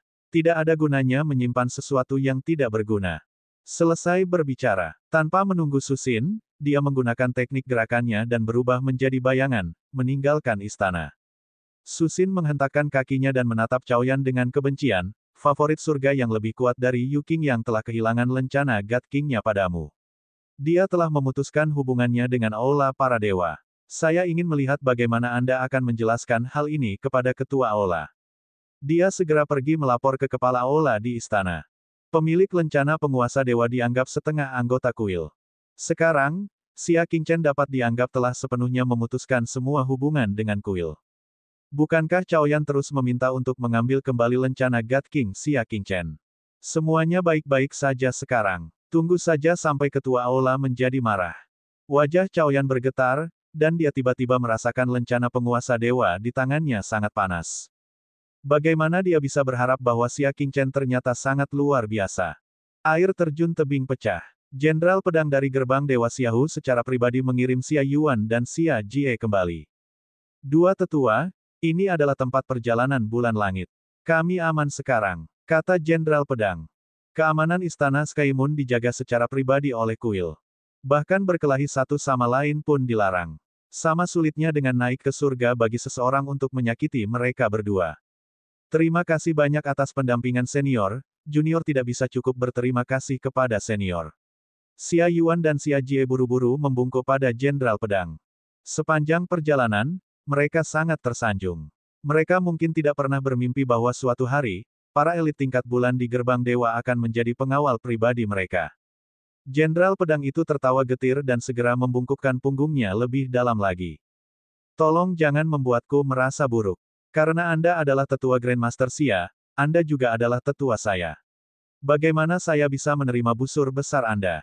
Petik 2. Xia Yuan dan Xia Jie sama-sama bingung. Mereka benar-benar tidak dapat memahami menjadi orang seperti apa Xia Qingchen selama 2 tahun dia meninggalkan kota Cloud sendirian. Baiklah, terima kasih atas kerja kerasmu, Jenderal Pedang. Xia Yuan berdiri tanpa daya. Jenderal Pedang membungkuk dan menangkupkan tinjunya, sesuatu telah terjadi di klanku. Saya harus segera kembali. Aku khawatir aku tidak bisa menemani kalian berdua. Ada tempat peristirahatan gerbang Dewa Xiaohu kami di tempat tersebut. Jika Anda butuh bantuan, cari saja. Pedang Jenderal, silakan kembali jika ada yang harus Anda lakukan. Kita bisa menetap sendiri, jawab Xia Yuan. Kalau begitu aku pamit dulu. Jenderal Pedang itu pergi dengan tergesa-gesa. Nenek moyang pergi bersama Raja Iblis. Klan tersebut sangat membutuhkan orang untuk mempertahankan benteng, jadi dia tidak bisa tinggal lama. Dia melihatnya pergi. Keduanya memandang ke tempat yang ramai itu dengan bingung. Ada banyak aula sementara di dekatnya. Kakak, lihat ke sana. Xia Jie tiba-tiba melihat aula yang relatif dingin. Di atasnya tergantung papan bertuliskan, pendaftaran kerabat peserta.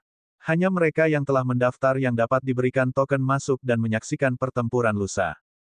Keduanya segera bergegas mendekat. Tidak banyak orang yang mengantri untuk mendaftar di aula, jadi mereka semua mengantri dengan patuh. Xia Jie melihat sekeliling dan sangat terkendali. Dia merendahkan suaranya dan berkata, "Kakak, keluarga para peserta ini semuanya sangat berkuasa. Level terendah adalah dunia bintang. Bahkan ada yang berlevel bintang hebat. Keduanya hanya berada pada tahap konstelasi utama. Berada di tengah-tengah mereka, dia bahkan tidak berani bernapas dengan keras." Xia Yuan juga sedikit gugup. Dia menepuk punggung tangannya dan berkata, "Jangan khawatir, selama kamu tidak memprovokasi mereka, kamu akan baik-baik saja." Saat ini, sekelompok orang memasuki aula. Pemimpinnya adalah seorang pria parubaya dengan janggut merah. Dia perkasa dan memiliki aura yang mengesankan. Hiasan merah Tuan Suci Tanah Suci. Putrinya Zhao Feiying juga berpartisipasi dalam Sky Moon. Hiasan merah suci dewa berjalan mendekat. Dia melirik tim. Tatapannya tertuju pada Xia Yuan dan Xia Jie. Keduanya memasang ekspresi gugup dan mengenakan pakaian sederhana. Petugas di belakangnya mengerti secara diam-diam. Dia melangkah maju dan mendorong mereka menjauh, minggir. Xia Jie tersandung dan hampir jatuh ke tanah. Untungnya, Xia Yuan cerdas dan mendukungnya. Xia Jie sangat marah. "Mengapa kamu mendorongku?" Bawahan Dewa Suci Hiasan Merah menatap ke arah Xia Jie dengan tidak senang. "Apa yang kamu lihat? Aku akan mencungkil matamu jika kamu terus mencari." Xia Jie segera menundukkan kepalanya. Dia merasa sangat pahit di hatinya. Sungguh, jika seseorang lemah, dia akan diintimidasi kemanapun dia pergi. Dia bahkan dipermalukan oleh anak kecil ketika dia mendaftar. Xia Yuan menghibur, mundur selangkah dan buka langit. "Kami di sini untuk mendukung King Chen, jadi jangan menimbulkan masalah baginya." Xia Jie mengangguk. "Aku tahu. Tidak apa-apa." Menahan rasa malu, dia menundukkan kepalanya, tidak berani melihat tatapan mengejek di sekelilingnya. Xia Yuan juga merasa kehilangan seluruh wajahnya. Namun, siapa yang meminta mereka berasal dari kalangan sederhana? Jika dia bisa menyelamatkan King Chen dari masalah, maka dia akan melakukannya. Zhao Feiying, ya, saya akan mengingatnya. Hiasan merah Dewa Suci, ini adalah ruang tontonan VIP Anda. Mohon diterima. Staf di kantor pendaftaran memperlakukannya secara berbeda. Dia mengirim mereka pergi sambil tersenyum. Berikutnya, dia duduk kembali dengan ekspresi kosong. Xia Yuan dan Xia Jie berjalan dengan gelisah. "Kerabat kontestan yang mana?" Panitera bertanya tanpa mengangkat kepalanya. "Nama anakku adalah Xia King Chen," jawab Xia Yuan. Setelah mengatakan itu, dia merasa ada banyak orang bernama Xia King Chen di dunia ini dan menambahkan, "Itu adalah Xia King Chen dari Tanah Suci Awan Bintang." Tangan panitera yang memegang pena gemetar. Kuas tulis jatuh ke kasir, mewarnainya menjadi hitam. Dia tiba-tiba mengangkat kepalanya, dan matanya melebar seperti lonceng tembaga saat dia melihat Xia Yuan dengan kaget. Dia tergagap, kalian adalah kerabat Xia King Chen." Dia sangat terkejut. Kalimat ini hampir seperti jeritan. Belum lagi orang-orang di dalam aula, bahkan orang-orang di luar aula pun bisa mendengarnya dengan jelas. Bab 607 Kewalahan dengan Bantuan. Nama seseorang bagaikan bayangan pohon. Ketika pamor seseorang mencapai puncaknya, namanya akan menjadi kekuatan diam. Di langit saat ini, bulan Rich. Siapa yang tidak kenal nama Xia King Chen? Siapa yang tidak tahu? Siapa yang tidak sopan? Setengah tahun lalu, pernikahan dilangsungkan. Patriark Gerbang Dewa, Zhu Qianjue, datang untuk memberi selamat kepadanya secara pribadi. Sebulan yang lalu, ada pertemuan kecil di Menara Pahlawan. Dia telah mengalahkan jenius nomor 1 di Sky Moon Ridge, Yuan Taiji, dalam satu gerakan. Kekuatannya lebih unggul dari generasi yang sama di punggung Bukit Langit Bulan. Dia perlahan-lahan menggantikan Yu Qingyang dan menjadi pemuda nomor 1 di punggung Bukit Langit Bulan. Bisa dibayangkan, di masa depan, Xia King Chen akan menjadi matahari paling mempesona di langit di atas punggung Bukit Langit Bulan. Siapa yang tidak menghormati sosok seperti itu? Panitera kembali sadar dan segera berdiri. Dia menegakkan punggungnya dan berkata dengan penuh hormat, "Jadi kamu adalah kerabat Xia King Chen. Sesepuh, silakan duduk." Dia melambaikan tangannya. Kedua wanita muda yang bertugas membantu mereka segera memahami dan memindahkan kursi mereka untuk mereka duduki. Panitera merasa sangat bersemangat. Betapa terhormatnya bisa mendaftarkan kerabat pemuda legendaris, Xia King Chen. "Dua orang tua, silakan duduk dan bicara." Xia Yuan dan Xia Jie sedikit kewalahan dengan bantuan tersebut. Bahkan hiasan merah suci dewa tidak bisa duduk, kan? Keduanya duduk tak berdaya. Melihat dia masih berdiri, Xia Yuan berkata, "Kamu duduk juga, tidak apa-apa." Panitera sangat antusias. "Saya hanya bisa berdiri." Dia benar-benar merasa tidak memiliki kualifikasi untuk duduk bersama kerabat Xia Qingchen. "Bolehkah saya meminta kedua tetua untuk menunjukkan identitas mereka dan Wendy?" Dia bertanya dengan hati-hati. Dia takut dia akan membuat keduanya tidak bahagia. Xia Yuan dan Xia Jie mengeluarkannya dan memberikannya kepadanya untuk memverifikasi identitas asli mereka. Mereka memang ayah dan bibi Xia Qingchen. "Selamat datang kalian berdua karena datang dari jauh untuk mengikuti penerbangan Sky Moon," Panitera langsung berkata dengan antusias. Dia membuka halaman baru dan menuliskan dua nama. "Saya akan mengatur tempat duduk untuk kedua tetua." Panitera tersenyum ketika dia memeriksa kursi yang tersisa. Namun, setelah melihatnya, dia mengerutkan kening. Ruang menonton VIP terakhir baru saja diberikan kepada hiasan merah suci dewa. Dia merasa canggung. Bisakah kerabat Xia Qingchen duduk di kursi biasa? Tidak apa-apa, melihat betapa sulitnya situasinya, Xia Yuan buru-buru berbicara, "Kita bisa duduk di mana saja." Tidak apa-apa. Dia sudah sangat puas karena dia tidak dipersulit. Mereka benar-benar tidak berani meminta tempat duduk yang bagus. Bagaimana kita bisa melakukan itu? Panitera bukanlah sesuatu yang bisa diatur dengan santai. Dia berada dalam situasi yang sulit. Hiasan merah Dewa Suci, yang telah keluar dari aula, kembali. Dia memiliki senyum hangat di wajahnya saat dia menangkupkan tangannya ke arah Xia Yuan dan Xia Jie. "Jadi kalian berdua adalah kerabat Tuan Muda Xia. Saya buta dan tidak mengenali Anda. Saya minta maaf." Xia Yuan dan Xia Jie sangat terpukul dengan bantuan tersebut. Bagaimana mereka berani menerima hormat dari guru suci yang bermartabat? Dia buru-buru berdiri dan membalas salam. Hiasan merah suci dewa segera mendukung mereka berdua dan berkata dengan ekspresi yang menyenangkan, "Tuan Muda Xia telah melakukan bantuan pada hiasan merah tanah suci. Bagaimana kita bisa menerima anugerah yang begitu besar?" Dia berkata. Dia mengeluarkan voucher ruang menonton VIP yang baru saja dia peroleh dan menunjukkannya. "Aku akan memberikannya padamu." Bagaimana mungkin Xia Yuan berani menerimanya? Dia buru-buru melambaikan tangannya, "Aku tidak bisa, tidak bisa." Dari sudut matanya, dia tidak bisa menahan diri untuk tidak melihat ke arah petugas yang mendorong Xia Jie dan mengancam mereka dengan tatapan dingin. Alasan memberitahunya bahwa orang-orang di Tanah Suci dengan hiasan merah bukanlah orang baik. Akan lebih baik jika mereka tidak mengambil barang-barangnya. Ekspresi hiasan merah Dewa Suci menjadi gelap ketika dia menyadari tatapannya. Dia menamparkan wajah pengikutnya dengan punggung tangan. "Apakah kamu buta? Kamu berani mendorong bibi Tuan Muda Xia? Apakah kamu masih tidak akan meminta maaf?" Tubuh pengikut itu bergetar dan dia segera berlutut. Dia bersujud kepada Xia Jie dan memohon, memiliki mata tetapi gagal mengenali Gunung Tai. "Mohon maafkan saya, tuanku." Bagaimana mungkin Xia Jie tidak memaafkannya? "Lupakan saja, aku baik-baik saja," katanya cepat. Hiasan merah Dewa Suci tersenyum, "Mohon terima buktinya. Jika tidak, maka kamu pasti iri padaku." Dia sudah mengatakan itu. Xia Yuan dan Xia Jie bertukar pandang dan hanya bisa menerimanya. Hiasan merah suci dewa akhirnya tersenyum puas. "Bolehkah aku bertanya di mana kalian berdua tinggal? Aku akan mengirimmu kembali." "Kami baru saja tiba dan belum menemukan tempat tinggal," jawab Xia Yuan jujur. "Gerbang surgawi Xiahu telah menyiapkan halaman terbaik untukmu," kata Panitera. "Kedua tetua seharusnya menuju ke sana, kan?" Status Xia Qingchen saat ini begitu tinggi hingga melampaui kata-kata. Dia bahkan tidak perlu mengurus hal-hal yang mengganggu seperti makanan, pakaian, dan transportasi. Seseorang akan mengatur semuanya secara detail.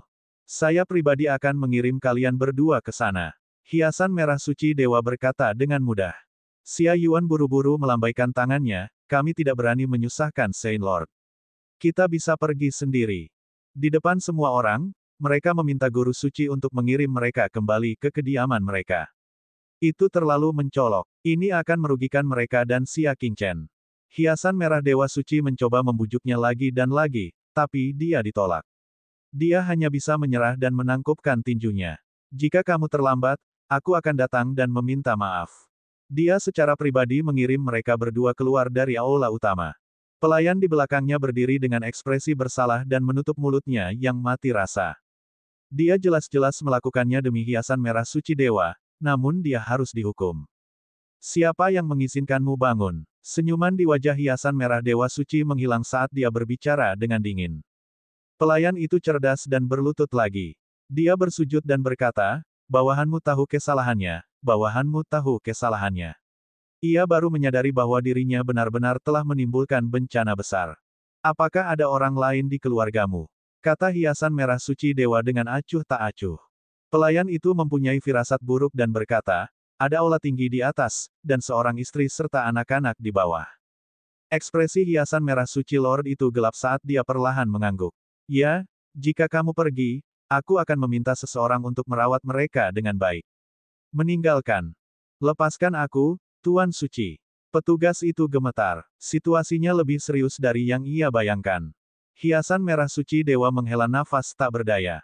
Bukan aku yang bisa mengampuni hidupmu. Itu Xia Qingchen. Dari semua orang, kamu harus mendorong bibi Xia Qingchen. Jika dia marah, tanah suci berhias merah akan berada dalam bahaya besar.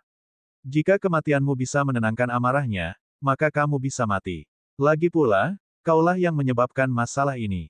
Semua orang tahu tentang hubungan khusus antara gerbang Dewa Xia Qingchen dan Xiaohu. Beberapa hari yang lalu, nenek moyang Xiaohu secara pribadi mengundangnya untuk mencicipi buah jiwa kuno. Ini adalah perawatan yang belum pernah dinikmati oleh siapapun. Jika Xia Qingchen mengeluh di depan gerbang Dewa Xiaohu, jenderal dewa manapun yang dikirim oleh gerbang dewa sudah cukup untuk menyebabkan tanah suci berhias merah dimasukkan ke dalam kutukan abadi. Paling tidak, itu akan cukup untuk memberi pelajaran yang tak terlupakan pada hiasan merah tanah suci. Ikut aku untuk meminta maaf besok. Nasibmu ada di nasib Xia Qingchen. Tangan, hiasan merah suci dewa berkata tanpa ampun. Ya, wajah petugas itu dipenuhi keputusasaan. Pada waktu itu, Xia Yuan dan Xia Jie buru-buru menuju ke tempat tinggal Xia Qingchen. Mereka tidak perlu khawatir menanyakan arah. Ini karena mereka dikelilingi oleh orang-orang yang berhati hangat. Tuan Xia benar-benar diberkati karena telah melahirkan seorang putra yang luar biasa seperti Xia Qingchen. Ya, sebagai perbandingan, anak kami terlalu biasa-biasa saja. Saya ingin tahu apakah Tuan muda Anda punya rencana untuk mengambil selir. Bakat dan penampilan putriku sangat bagus. Kuharap Tuan mudamu dapat mempertimbangkannya. Bab 608, Reuni Ayah dan Anak. Xia Yuan dan Xia Jie tidak tahan diganggu. Dia buru-buru bergegas menuju tempat dia menginap dan menutup pintu. Dan sebagainya. Baru pada saat itulah telinganya akhirnya tenang. Ini terlalu menakutkan. Xia Jie berkeringat saat dia terengah-engah. Orang-orang di luar sepertinya sudah gila. Setelah mengetahui bahwa mereka adalah kerabat Xia Qingchen, mereka semua berkerumun. Bahkan ada beberapa yang memperkenalkan menantu perempuan ke Xia Yuan. Mata Xia Yuan dipenuhi dengan keterkejutan saat dia bergumam, Qingchen, anak ini. Apa sebenarnya yang dia lakukan? Petik 2. Sekte Nebula terletak di sebelah barat punggung selatan, di mana beritanya terbatas. Adapun berita tentang Xia Qingchen, dibutuhkan setidaknya setengah tahun sebelum mereka bisa tiba di Sekte Nebula. Ketika mereka pergi, berita terbaru yang mereka terima mengenai Xia Qingchen masih berupa berita pernikahannya setengah tahun lalu. Setelah itu, dia tidak tahu apa-apa. Mata Xia Jie dipenuhi dengan kebanggaan, kakak, bukankah kamu harus merasa bangga? Status Qingchen saat ini sepertinya sangat tinggi. Xia Yuan tertegun dan tidak menjawab. Terus terang. Tidak pernah dalam mimpi terliarnya dia membayangkan bahwa Xia Qingchen suatu hari akan menjadi eksistensi yang sangat populer di seluruh punggung bukit langit bulan. Impian terbesarnya hanyalah agar Xia Qingchen bisa mengalahkan Yu Qingyang. Jangan keluar terlalu banyak beberapa hari ini, jangan menimbulkan masalah bagi Qingchen. Kata Xia Yuan dan memasuki halaman bersama Xia Jie. Di aula samping, dia menunggu Xia Qingchen datang dengan perasaan tidak enak. Waktu malam, cahaya bulan menyinari awan gelap tebal dan turun. Saat itu sudah larut malam. Xia Jie tertidur karena kelelahannya seharian bepergian. Namun, Xia Yuan tidak bisa tidur bagaimanapun caranya. Dia sendirian di taman, memandangi cahaya bulan yang redup. Apakah aku benar-benar salah? Segalanya telah mencapai puncaknya. Dia mulai mengkhawatirkan keuntungan dan kerugian pribadinya lagi. Lusa akan menjadi hari pertarungan hidup dan mati. Xia Qingchen dan Yu Qingyang. Bisakah Xia Qingchen menang? Ini pasti sangat sulit. Semakin dia bertanya tentang pencapaian pertempuran Yu Qingyang, semakin jantung Xia Yuan berdebar-debar. Dia menunduk dan menghela nafas. Dia tiba-tiba menyadari. Ada bayangan lain di samping bayangan yang dia mendaratkan di tanah. Siapa ini? Dia melompat kaget dan berbalik. Dia menemukan bahwa itu sebenarnya adalah Xia Qingchen. Qingchen. Xia Yuan melihat wajah familiar itu dan dengan bersemangat bergegas ke depan untuk memeluknya. Xia Qingchen tersenyum. Harinya akhirnya tiba, katanya sambil menepuk bahunya. Orang yang paling dia hormati di dunia ini tidak diragukan lagi adalah Xia Yuan. Padahal dia tidak menyembunyikan identitas aslinya. Namun, hal ini tidak menghentikannya untuk merasa bersyukur atas persahabatan Xia Yuan. Penerbangan Sky Moon adalah hadiah terbaiknya. Hati Xia Yuan bergetar. Qingchen, kenapa kita tidak melupakannya saja? Ayo kembali. Dia benar-benar tidak ingin Xia Qingchen mempertaruhkan nyawanya. Setelah merasakan apa yang dia pikirkan, Xia Qingchen menghela nafas dalam hatinya. Xia Yuan telah menunggu 20 tahun untuk hari ini. Dia memikirkan hari ini sepanjang waktu. Berapa banyak tekanan yang dia tanggung di dalam hatinya. Sekarang hari itu akhirnya tiba, dia memilih untuk menyerah. Kecintaannya yang mendalam terhadap anak itu telah melampaui kebencian. Namun semakin parah, Xia Qingchen semakin tidak bisa menyerah. Ayah, apakah kamu masih ingat apa yang aku katakan padamu saat ujian kedua paviliun bela diri? Xia Qingchen berbicara dengan santai. Xia Yuan menjawab dengan pasti, tentu saja aku ingat. Meskipun 2 tahun telah berlalu. 2 tahun yang lalu, malam sebelum ujian paviliun bela diri. Xia Qingchen berdiri di depannya dan mengatakan sesuatu yang masih tidak bisa dia lupakan. Aku akan menjadi kebanggaan ayah. Selama ujian putaran kedua, Xia Qingchen memukau dunia dengan satu prestasi cemerlang, mengejutkan semua jenius di kota dengan hasil mengejutkannya. Hal ini menyebabkan Xia Yuan membusungkan dadanya untuk pertama kalinya. Untuk pertama kalinya, dia merasa sangat bangga dengan putranya. Kalimat itu masih berlaku sampai sekarang. Xia Qingchen perlahan berbicara. Hati Xia Yuan bergetar karena suatu alasan. Matanya memerah dan air mata mengalir di matanya. Qingchen, saya minta maaf. Sebagai seorang ayah, aku tidak memberimu masa kecil bahagia yang seharusnya kamu miliki. Aku bahkan membuatmu memikul beban hidup yang seharusnya tidak kamu tanggung saat kamu masih muda. Jika saya bisa melakukannya lagi, saya tidak akan pernah menyetujui kontrak hidup dan mati. Xia Qingchen tersenyum dan menatap Xia Yuan saat ini. Dia tiba-tiba menyadari bahwa dia sudah tua. Xia Yuan dalam ingatannya bertekad dan mantap. Dia diam-diam akan menanggung semua kesulitan. Air mata tidak mudah jatuh. Kini, satu kalimat saja telah menyentuh hatinya. Setelah diperiksa lebih dekat, seseorang akan menemukan bahwa ada beberapa helai pucat di rambut hitam dan abu-abu Xia Yuan.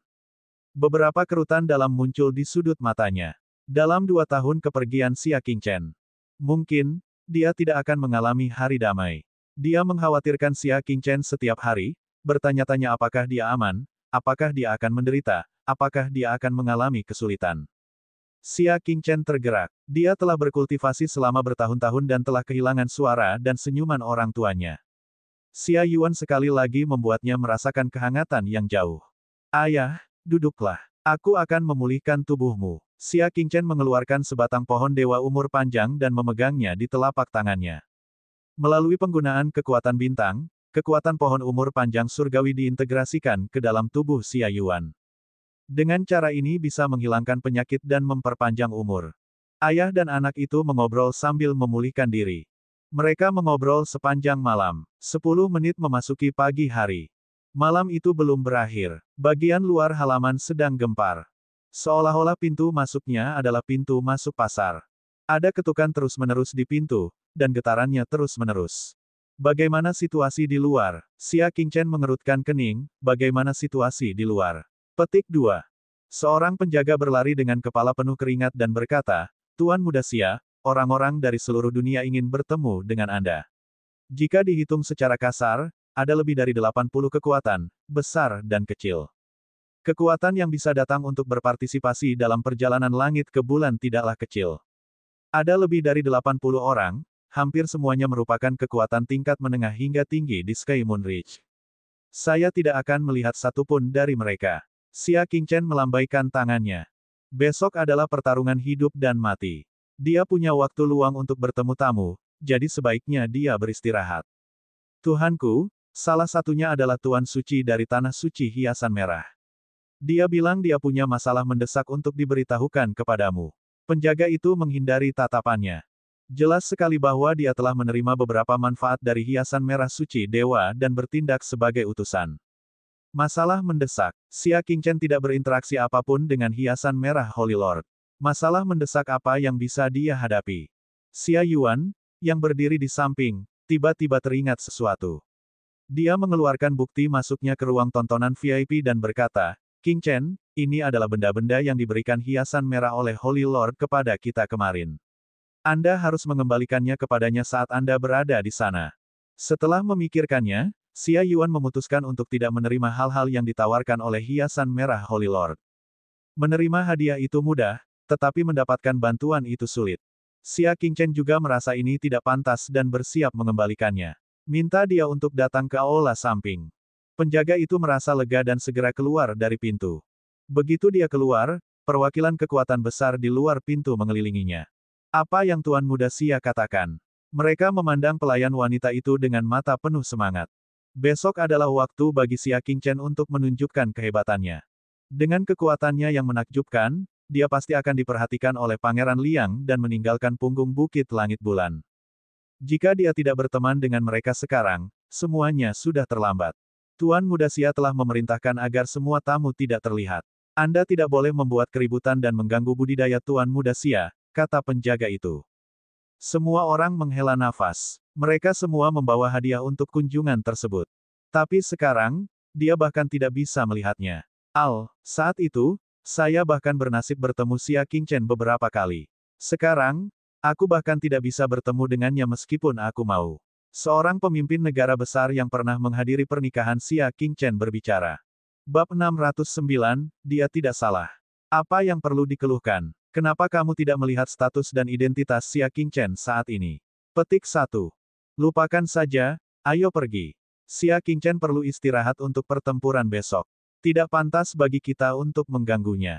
Tetapi, mohon tunggu, Tuan Suci Perhiasan Merah, kata penjaga itu, Tuan Muda Xia ingin bertemu denganmu. Di tengah kerumunan, hiasan merah suci dewa yang kecewa mengerutkan kening. Dia mengungkapkan ekspresi gembira. Mata semua orang menoleh ke arahnya, semuanya iri. Mereka semua ditolak, dan hanya hiasan merah suci dewa yang dipanggil. Hiasan merah suci Lord tidak bisa tidak merasa bangga ketika dia merasakan tatapan semua orang. Bagaimanapun, dia berbeda dari kekuatan lain. Semuanya, aku permisi dulu. Wajah Tuan Suci hiasan merah menjadi merah saat dia berjalan ke halaman bersama pengikut yang telah melakukan kesalahan. Di aula samping, hiasan merah dewa yang suci akhirnya bisa dilihat Xia Qingchen sesuai keinginannya. Dia penuh senyum saat dia mengambil inisiatif untuk membungkuk dan berkata, Tuan Muda Xia, bagaimana kabarmu? Xia Qingchen sedikit mengangguk, tidak perlu terlalu sopan, hiasan merah suci dewa. Silahkan duduk. Dari awal hingga akhir, Xia Qingchen tidak bangun, dia juga tidak membalas salamnya. Segalanya tampak seperti yang diharapkan. Hiasan merah suci dewa tidak terasa ada yang salah. Status Xia Qingchen saat ini benar-benar luar biasa. Setelah perjalanan Sky Moon, dia bahkan mungkin harus berlutut untuk melihatnya. Hiasan merah suci dewa, mengapa kamu mencariku? Xia Qingchen bertanya. Ekspresi hiasan merah dewa suci berubah menjadi serius saat dia melambaikan tangannya. Pengikut yang melakukan kesalahan berlutut di depan Xia Qingchen dengan ekspresi gugup. Tuan Muda Xia, saya gagal mengenali kehebatan Anda dan telah menyinggung bibi Anda. Saat dia berbicara, dia mengeluarkan belati. Sekarang, Tuan Muda Xia, kamu bisa menghukumku sesukamu. Kamu bisa membunuhku atau memotongku. Xia Qingchen tidak mengambil belati itu. Dia berkata, bibi sudah memberitahuku tentang masalah kemarin. Dia tidak peduli dengan hal-hal kecil. Petugas itu tidak bangun. Dia tidak peduli dengan sikap bibi Xia Qingchen. Sebaliknya, itu adalah sikap Xia Qingchen. Sedangkan aku, Xia Qingchen dengan santai melambaikan tangannya dan mengirimkan aliran kekuatan bintang, membuat pengikutnya terbang bersama dengan belatinya. Ini adalah hukumanmu karena tidak menghormati bibiku. Sekarang, hukumanmu sudah berakhir. Anda boleh pergi. Dia mendorong bibinya dan ingin mengambil nyawanya. Dia, Xia Qingchen, tidak begitu brutal. Mata ganti mata, itu sudah cukup untuk memberikan kerusakan yang setara. Tidak pernah dalam mimpi terliarnya dia membayangkan bahwa Xia Qingchen akan memaafkannya dengan mudah. Setelah menyeka darah dari sudut mulutnya, petugas itu dengan penuh syukur mundur ke samping. Xia Qingchen menoleh ke perhiasan merah Holy Lord, apakah ini masalah mendesak yang disebutkan oleh Holy Lord? Petik 1. Masalah ini menyangkut bibi Tuan Muda Xia, kata Dewa Perhiasan Merah yang suci. Saya tidak berani menganggap entengnya. Ekspresi Xia Qingchen tenang. Buang-buang waktu saja. Karena tidak ada yang lain, dia tidak bisa melanjutkan pembicaraan. Dia mengambil buktinya dan mengembalikannya ke hiasan merah suci dewa. Saya berterima kasih atas nama ayah saya, tetapi itu tidak perlu. Gerbang surgawi Xiaohu telah membuat pengaturan. Ini, ekspresi hiasan merah dewa yang suci berubah menjadi jelek. Apakah dia meremehkannya? Xia Qingchen tersenyum, jika aku membutuhkannya, bahkan jika hiasan merah suci dewa tidak memberikannya kepadaku, aku akan tetap memintanya. Aku benar-benar tidak membutuhkannya sekarang. Akan sia-sia jika kamu memberikannya padaku. Mendengar ini, ekspresi dewa hiasan merah melembut dan dia mengambil kembali sertifikat itu sambil tersenyum. Setelah mereka berdua berbincang sebentar, mereka benar-benar tidak berkata apa-apa. Hiasan merah suci dewa pergi. Aku akan mengirimmu pergi. Xia Qingchen menyuruhnya sampai ke pintu. Di bawah tatapan semua orang, Xia Qingchen dan perhiasan merah Holy Lord berjalan berdampingan menuju pintu masuk istana. Adegan ini menjadi fokus perhatian semua orang, dan tentu saja mereka sangat iri. Tuan Suci Perhiasan Merah dan Tuan Muda Xia tampaknya memiliki hubungan yang sangat baik. Sepertinya itu benar. Keberuntungan hiasan merah Holy Lord sungguh bagus. Anda berhasil menjilat pohon besar seperti Xia Qingchen. Hiasan merah tanah suci ditakdirkan untuk melambung di masa depan. Hanya hiasan merah suci dewa yang mengerti bahwa hubungan mereka dangkal. Namun, dia senang disalahpahami. Dia mengucapkan selamat tinggal pada Xia Qingchen dengan wajah penuh senyuman. Xia Qingchen juga menangkupkan tangannya ke arah semua orang. Aku sedang istirahat hari ini, jadi tidak nyaman bagiku untuk menghiburmu. Mohon maafkan saya atas kelalaian saya. Tidak, kami telah mengganggumu, ini salah kami.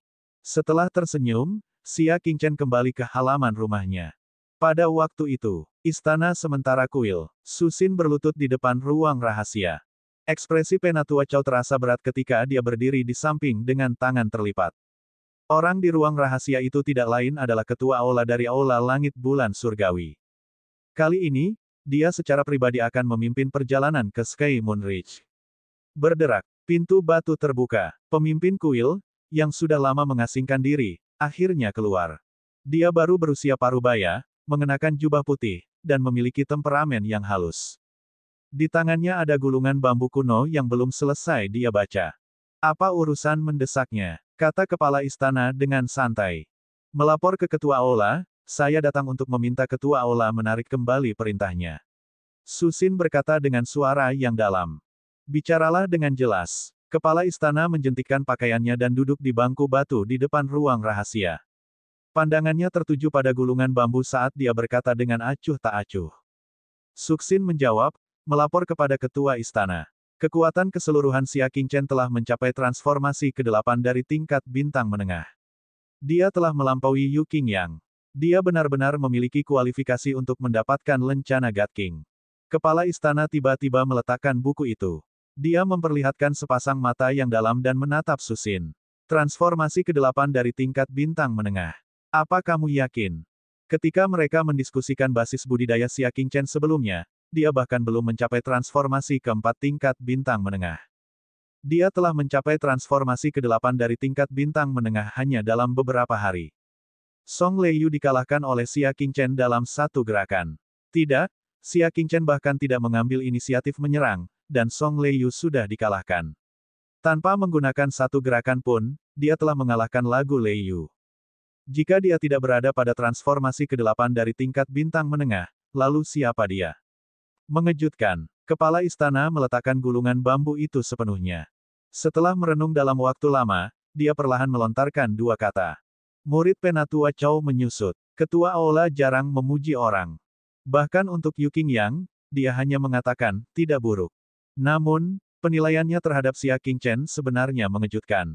Susin berkata dengan penuh keyakinan, Tuan Balai.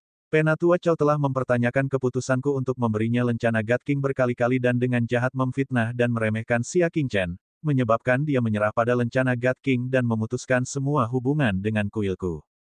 Penatua Chow harus bertanggung jawab atas kerugian sebesar itu. Setelah mendengar ini, Penatua Chow segera berlutut di tanah dan berkata, Tuan Balai, saya tidak melakukannya karena keegoisan. Saya melakukannya demi Aula. Lencana Raja Dewa sangatlah berharga. Tidak cocok untuk diberikan begitu saja. Sebagai utusan berjubah hitam, wajar jika dia curiga ketika dia memberikannya kepada seseorang yang jauh dari kualifikasi. Susin mendengus dengan nada menghina, entah itu keegoisan atau keegoisan, mata kepala Aula itu seperti obor. Dia bisa melihat dengan jelas. Jelas sekali bahwa Penatua Chow lah yang mencoba yang terbaik untuk mencegah Susin menjadi utusan berpakaian hitam. Sebab, syarat menjadi utusan berpakaian hitam adalah menerobos ke tingkat bulan. Dan yang paling penting, dan itu berarti berhasil menganugerahkan lencana God King. Yang dia maksudkan adalah menemukan orang yang berbakat untuk kuil. Ini adalah tujuan sebenarnya dari Tetua Chow. Sekarang, dia tanpa malu-malu mengatakan bahwa dia melakukannya demi kepentingan umum. Masih baik-baik saja. Tuan Istana sangat bijaksana. Dia memahami kata-kata Tetua Chow dengan jelas. Niat Penatua Chow memang tidak murni. Tuan Istana bergumam setelah sekian lama. Hati Chaoyan seberat air. Selesai. Susin mengungkapkan senyuman kemenangan. Namun, Ketua Aula menambahkan, namun, tidak ada salahnya mengambil kembali lencana God King. Dia memang tidak memenuhi syarat untuk menerima lencana. Apa? Senyuman Susin langsung membeku. Bab 610, Pembalikan Situasi. Dia hampir curiga bahwa dia salah dengar. Tuan Istana, kekuatan Xia Qingchen telah mencapai transformasi ke-8 dari tingkat bintang menengah dan telah melampaui Yu Qingyang. Mengapa kamu tidak memenuhi syarat? Susin merasa Ketua Aula tidak mengerti apa yang dia katakan, jadi dia mengulanginya lagi. Ekspresi kepala istana acuh tak acuh. Memang benar kamu telah mencapai transformasi ke-8 dari level bintang menengah. Adapun melampaui Yu Qingyang, itu hanya angan-anganmu sendiri. Kepala istana mengambil gulungan bambu kuno itu lagi dan perlahan membaliknya. Rekor Yu Qingyang setahun lalu masih di level bintang menengah pertama, kan? Susin mengerutkan kening. Bukan karena dia meremehkan Yu Qingyang. Sebaliknya, ini didasarkan pada catatan budidaya Yu Qingyang sebelumnya. Dia ingin menerobos dari transformasi pertama tingkat bintang menengah ke tingkat yang sebanding dengan transformasi ke-8 tingkat bintang menengah Xia Qingchen. Ini akan memakan waktu setidaknya 2 tahun. Ini hanya 1 tahun yang singkat. Tidak mungkin mencapai budidaya yang begitu mengerikan.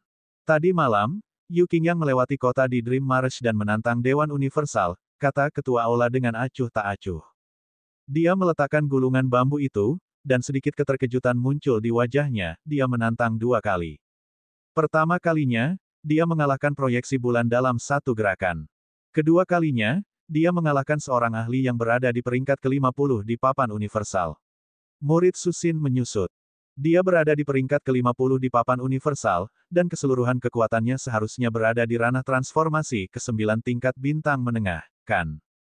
Dia tidak percaya Yu Qingyang bisa mencapai level itu.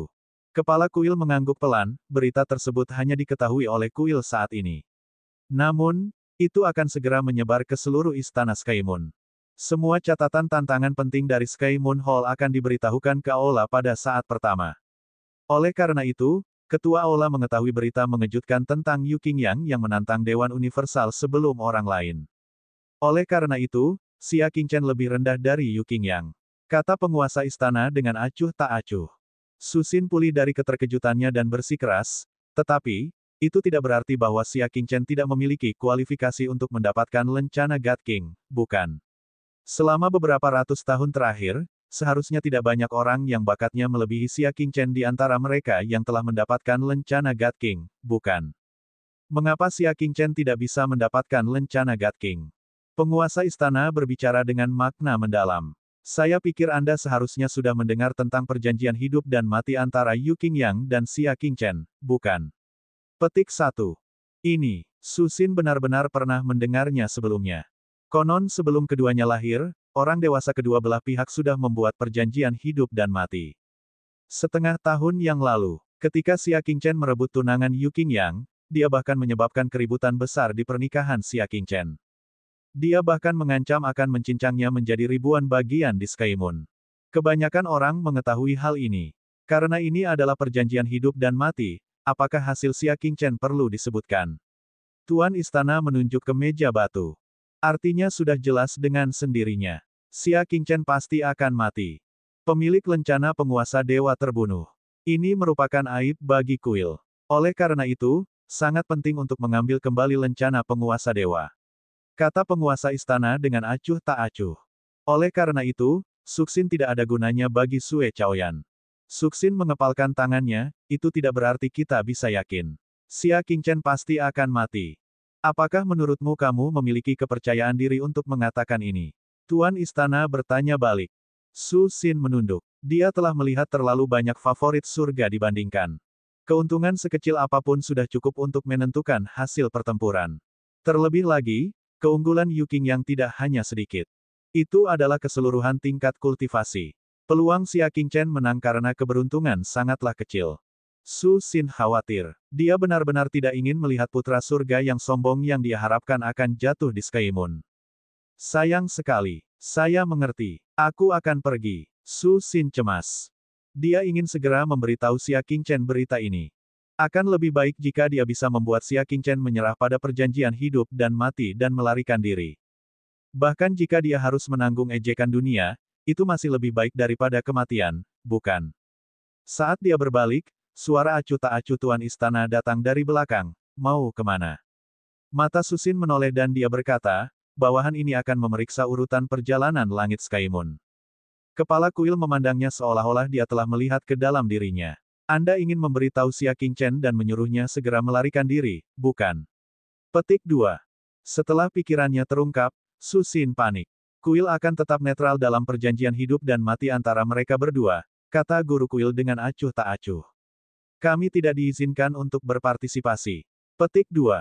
Dia melambaikan tangannya dan berkata, Tetua Chao, kunci Suxin Messenger berjubah hijau.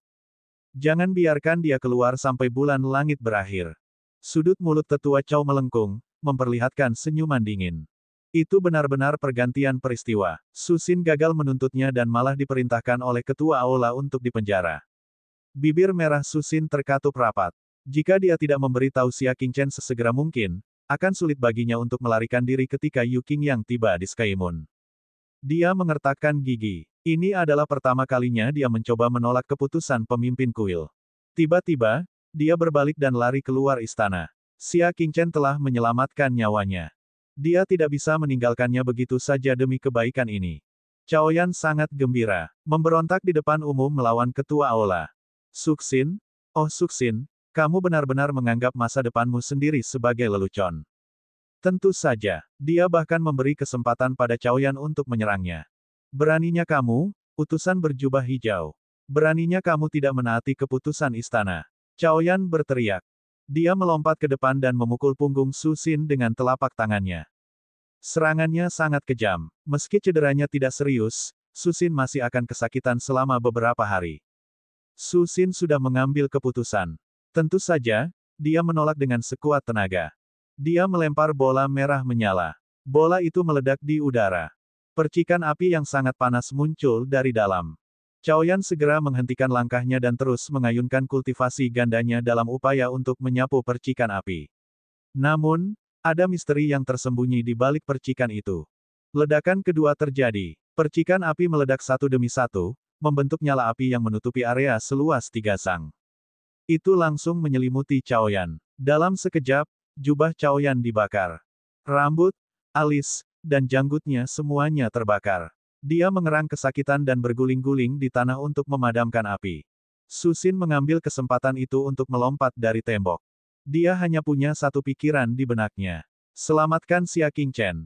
Namun, saat dia hendak melompat dari dinding, pandangannya kabur dan sesosok tubuh dengan punggung menghadap ke arahnya muncul. Itu adalah penguasa istana. Sungguh mengecewakan. Dia menghela nafas pelan. Tanpa menoleh, dia menamparkan gulungan bambu di belakangnya. Su Xin langsung merasa dadanya seperti disambar petir. Itu sangat menyakitkan. Tubuhnya juga terbang kembali tak terkendali, jatuh kembali ke dalam istana. Puff! Dia jatuh ke tanah dan mengeluarkan seteguk darah. Saat dia hampir pingsan, perintah dingin dari penguasa istana terdengar di telinganya, kunci dia dan disiplinkan dia dengan ketat. Selain itu, awasi Xia Qingchen dengan cermat dan jangan biarkan dia melarikan diri. Chaoyan menahan luka bakar di tubuhnya dan berkata dengan gigi terkatup, "Ya." Sambil tertawa dingin, dia menyeret Susin ke penjara sementara di istana dan mengurungnya dengan kejam. Di restoran dekat tempat tersebut, biasanya, cuacanya sangat dingin dan suram, bahkan hantu pun tidak terlihat. Namun kini, gong dan genderang sudah membubung ke langit. Banyak pemimpin yang memuji hiasan merah suci dewa. Hiasan merah Tuan Suci, kedua faksi kita harus lebih banyak berinteraksi di masa depan. Aku akan bersulang untukmu dengan segelas anggur ini. Seorang lelaki tua seusia Gusi tersenyum dan bersulang untuk hiasan merah suci dewa. Pihak lain meminum semuanya dalam satu tegukan. Hiasan merah suci dewa terkekeh tetapi tidak menyesapnya. Master Gua Xuanling, saya telah meminta Anda untuk bekerja dengan tanah suci hiasan merah sebelumnya, tetapi Anda menolak. Mengapa Anda berubah pikiran sekarang? Petik 2. Tuan Xuanling tersenyum pahit. Apa alasan lain yang mungkin ada? Tentu saja, itu karena perhiasan merah Holy Lord berhubungan baik dengan Xia Qingchen dan telah menerima perhatian khusus darinya.